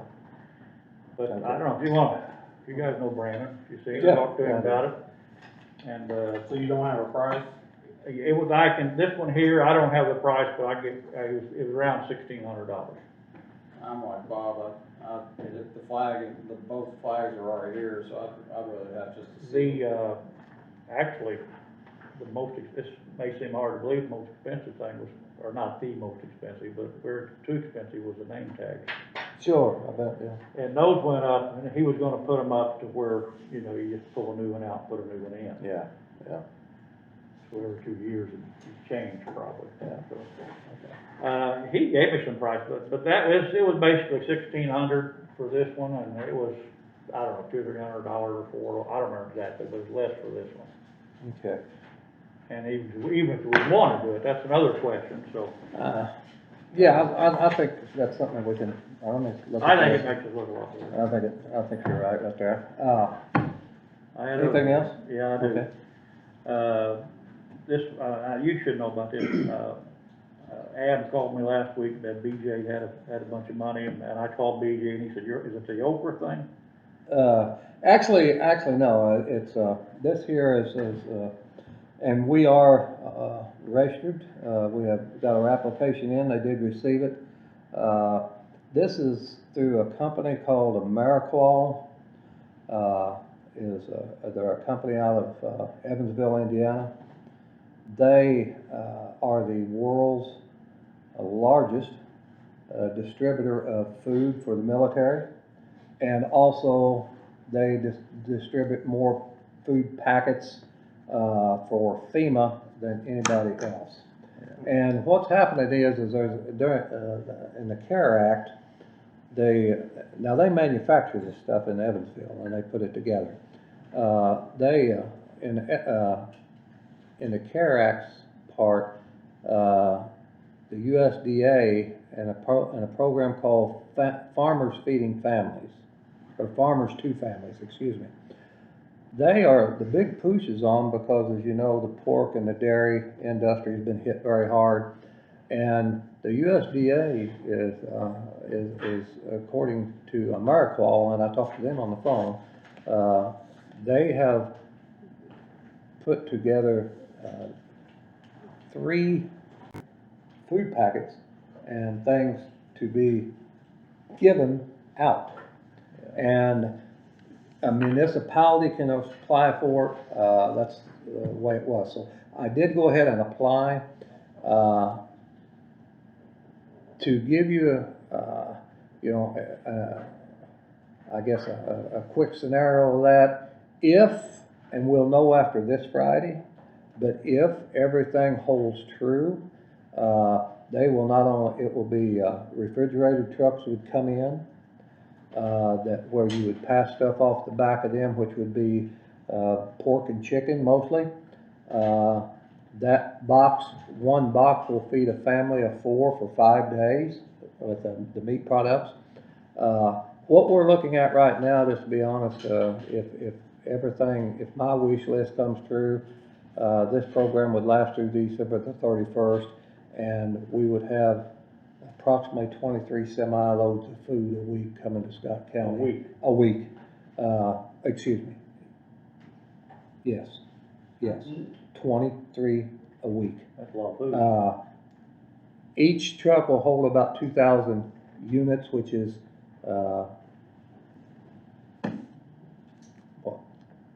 we'd feed about 8,000 people every 2 weeks, excuse me. 23 every 2 weeks, yeah. So it would be every 2 weeks. And so we could, and all this is, there's no money on our part whatsoever. I was on a conference call, the mayor of Gary and the mayor of, I think, of Muncie, Indiana, and a couple other places, some school districts. It's just a super program if it all comes to be. But again, people are, as USDA and a lot of other people right now are they're throwing things out, not knowing that they can back it up. So I think we've got to make sure that they can back it up before it happens. But that is what that's all about, yes. Good. Something else I want to throw out real quick, because we talked a year ago. I remember I told we had some architects look at the front end. I always liked that idea better than out here, although this is working. I called and asked them to come to our next meeting and see if we see anything we want to look at. So you've got them on June 3rd. the June meeting, I'm sorry, June 3rd meeting.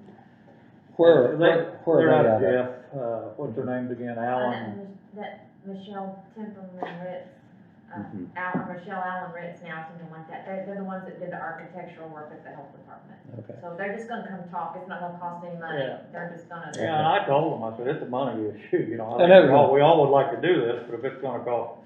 There is one that's calling me, I think they're out up north. Basically, they started out there and something that, I know what, we had one upstairs here. I know that when we've done the replacement windows, we had to go through the Historical Society to do that. And, these people, they can duplicate everything just like that. But I asked them what else they do, and they could do stuff like this. So they might be something, once we get an idea, we would get, open it up and see that, if we want to do that. And again, we don't know what we're going to do. And I hope so, I just still don't want, but anyway, I'm not done here, I'm kind of rambling on, bear with me here. This one, we talked about quite a while back, I think it's kind of a pain in the rear, but, we told John Edgerton we'd be willing to fix his fence and do the trees and all that stuff. And of course, the trees have been a problem because we have some, ash borer or something, we can't do that now, but, I did have Cricket look at that fence, and he said he could fix it, repair it, mostly both. And I said, what are we talking? He said around $500, but he said quoted as high as $1,000, but he said I'm probably talking around 500 to repair that fence. And the reason I'm talking about it, because at that meeting, we all kind of agreed we might want to do this. So I'm kind of asking here, is it okay to tell Cricket, Jameson, I'm sorry, to go repair the guy's fence? Let me, I guess my question, and I've done forgot on that, do we know how many feet that is? Oh, I don't remember. I sent Cricket out to him, and Cricket can give us something. No, and Cricket is giving us, is he giving us the, total, number of feet for the fence, or He'll just have our all that. half? I don't have it, but I can have him give us that information. And I'm assuming this is just, because I think if I'm not, did I understand Mr. Edgerton say that, he had replaced his end with new fence, so I guess we're just talking Cricket, our end? I think most of this. It's all his fence.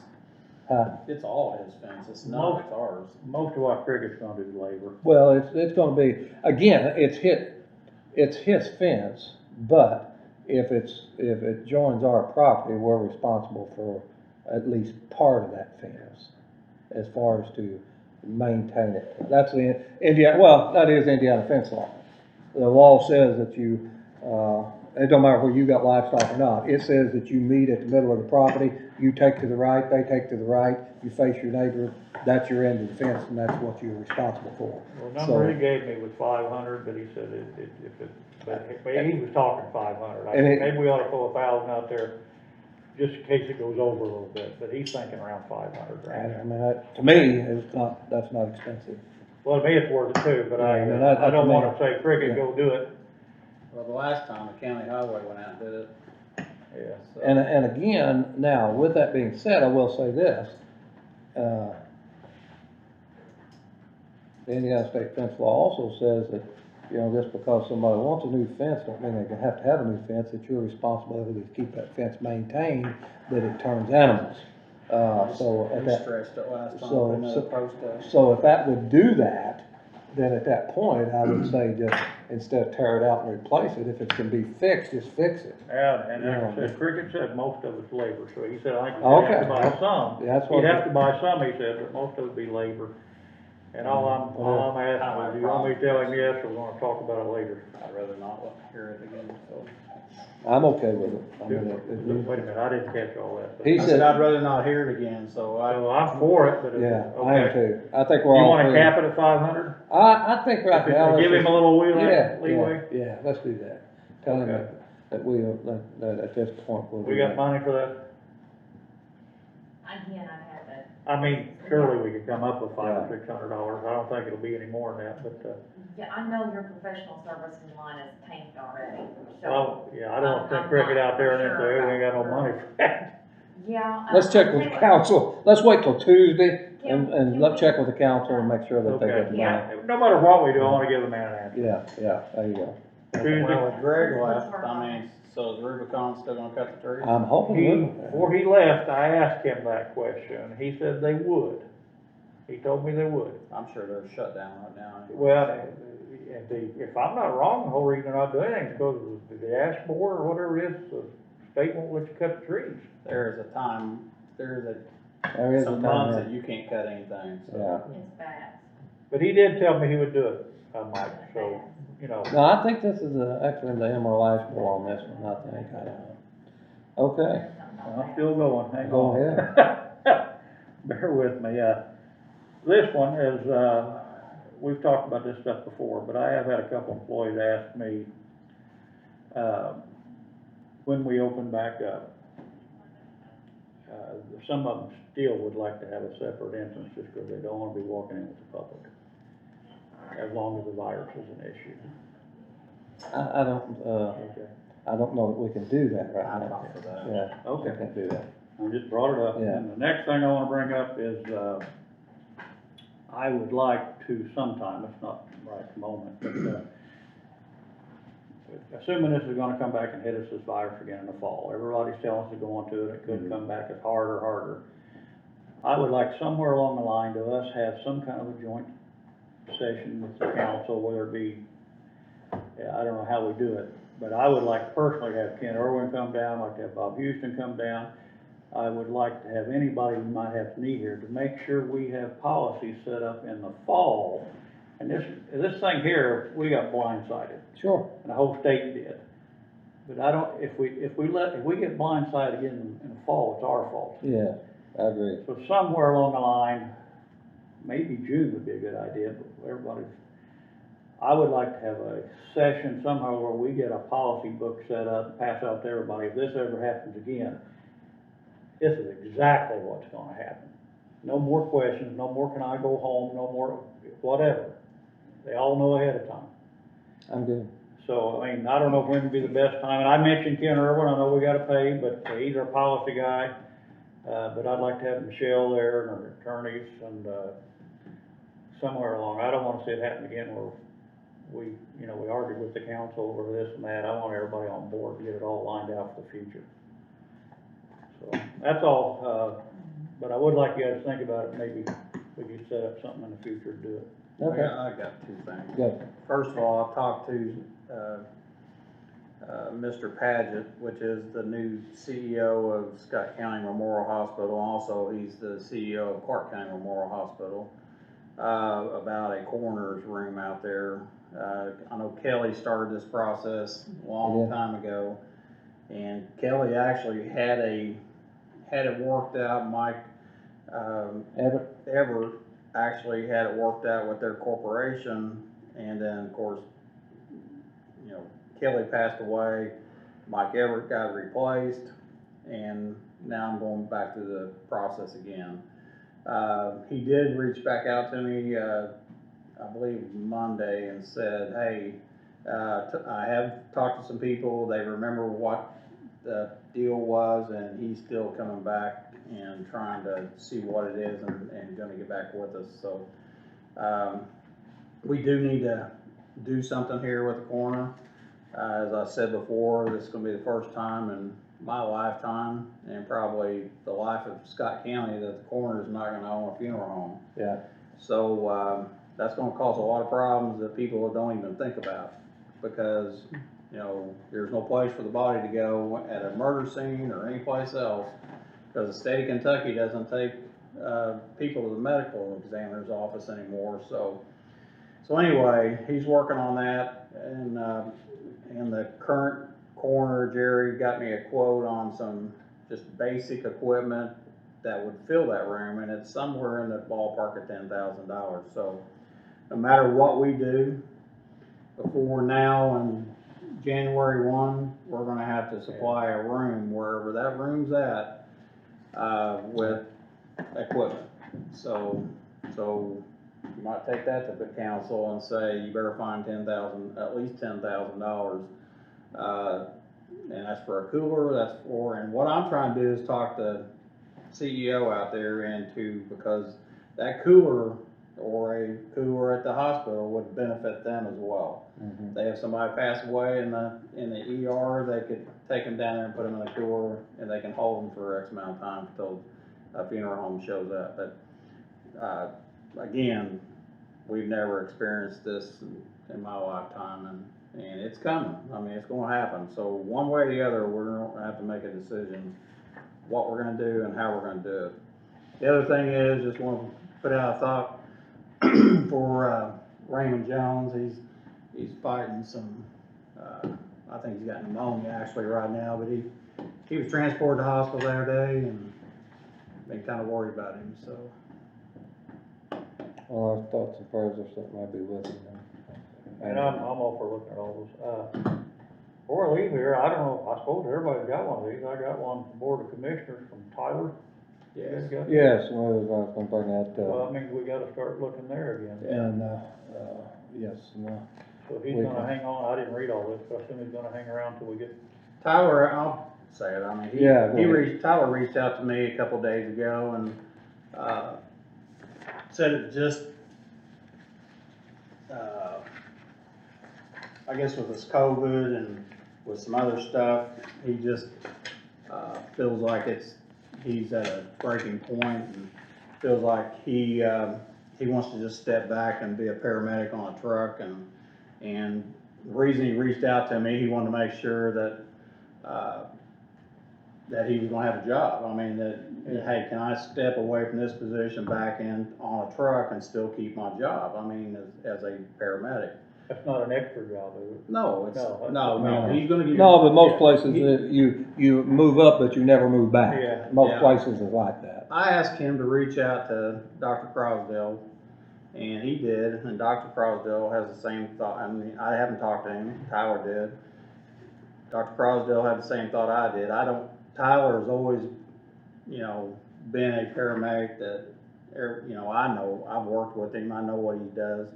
I know Dr. Crosdale thinks highly of him as a paramedic, and I don't want to see us lose a paramedic, so my vote would always be to let him step back, work on a truck, and be back like he was before, and everything. We look for a director, and actually at this point, we're gonna be looking for a deputy director, so. Well, that's what I was gonna ask, if you not want to keep the deputy director role.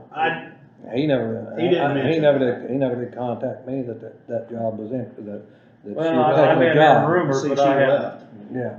She left, and so we've had some exit of some people, and I've asked some of those people that have left why they left, and some of it's they got burned over that payroll matrix with the council, and they weren't happy. I mean, and some of them left for some issues that I know came across this table, but that's neither here or there. But in my opinion of that, and I've employed a lot of people in my life, and I've fired a lot of people in my life, and I've seen people leave in jobs that I've hired people for, and I've always said, if where you're at's making you miserable, affecting your family life, whatever, then you need to go where it's gonna make you happy. And I've gave a lot of people references that, hey, Paul, I know you don't like it here, and you're not happy here, so go make your career somewhere else, and happy for you and your family. So I'm not disappointed in anybody that's left. I mean, I think they've left for different reasons. So, but in this situation, I think we're going to be looking for probably. I think they may look in house for a deputy director, because that's still a person that's working the truck. So it's not like a standalone position, but it also might be an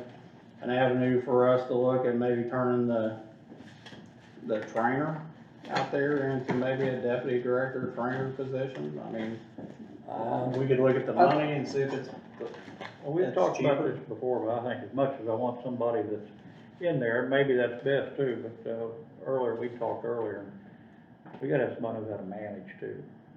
Well, that's any position. Yeah. I mean, Well, I know, but we usually don't hire for that reason. We usually hire somebody that's there because they're good at medical issues. So anyway, yeah, I'm all for Tyler.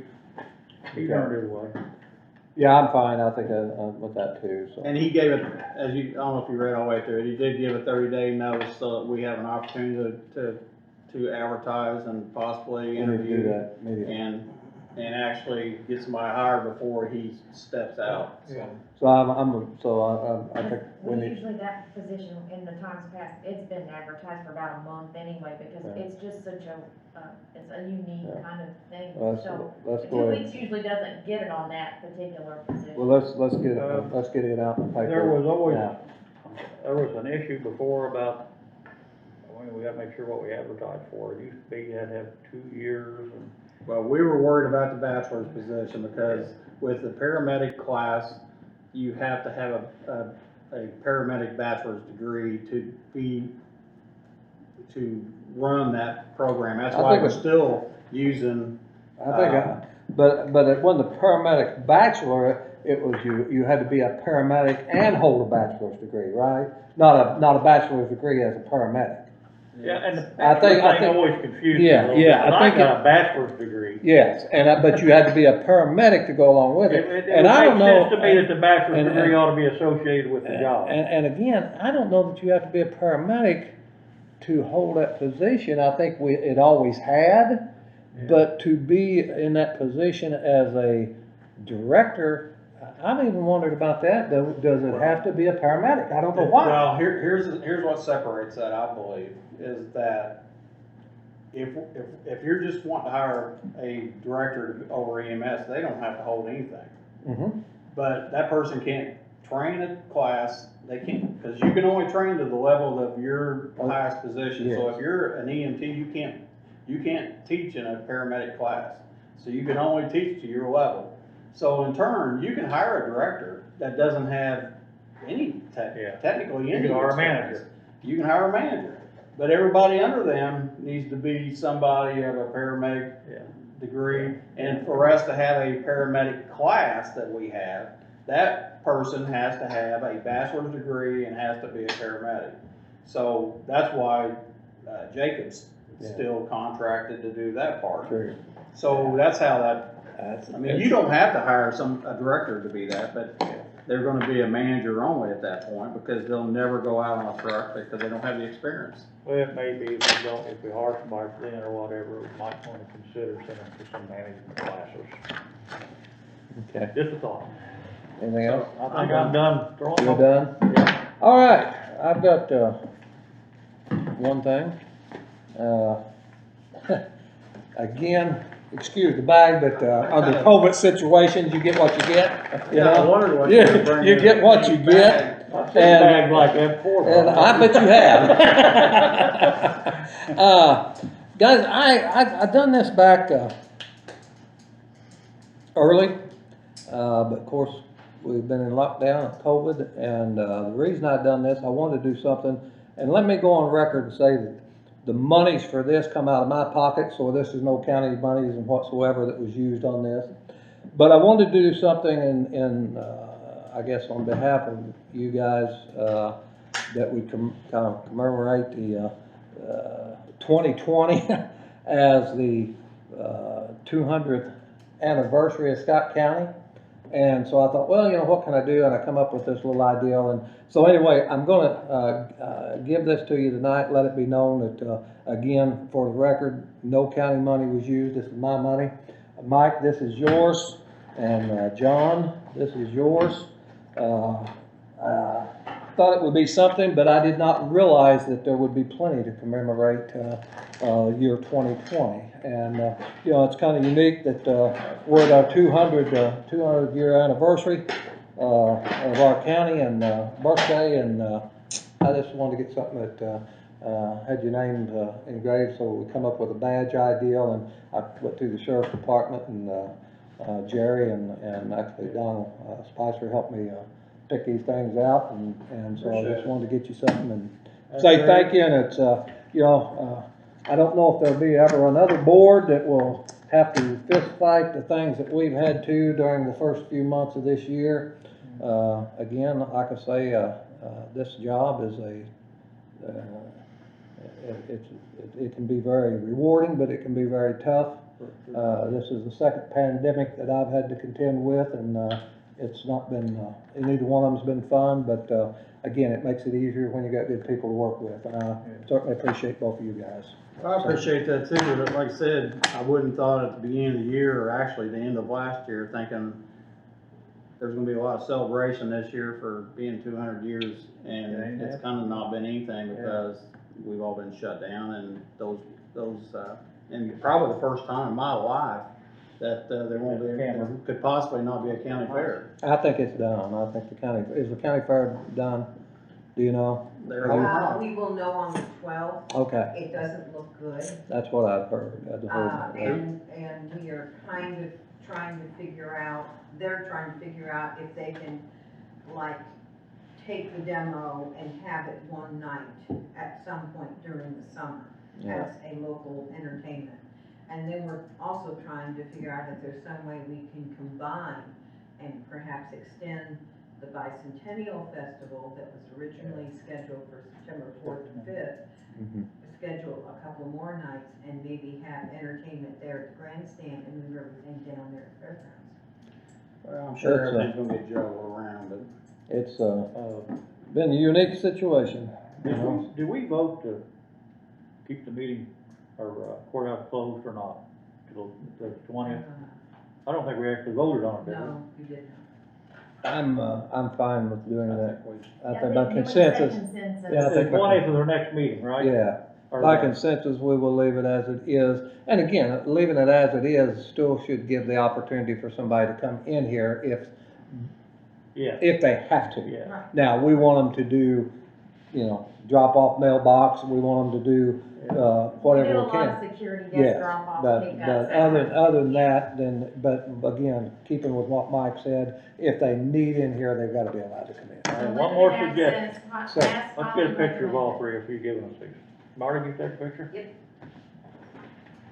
You okay with that? I'm okay with that, yes. I'll even take my mask off. Well, you don't have to do that, Can we do this without all of us standing beside each The other? governor's gonna, he got ripped the other day for doing it. Can you get us all in there? Yeah. Here, Well, I'll- maybe, yeah, there we go, right here, there you go, 6 foot apart, 6 foot apart. We can do that, we can actually do that, I don't care. She'd have to be across the road to get the picture. Yeah. I'm all for Yeah. it. There No, we you go. can do that. Yeah, that kinda makes it more interesting. This kinda commemorates everything. There you go, Thank you, there you go, Bob. hey, Appreciate you're it. welcome, you're Appreciate welcome. That's a pandemic You're phones. Pandemic pose, there you Oh, go. we need to do our last duties.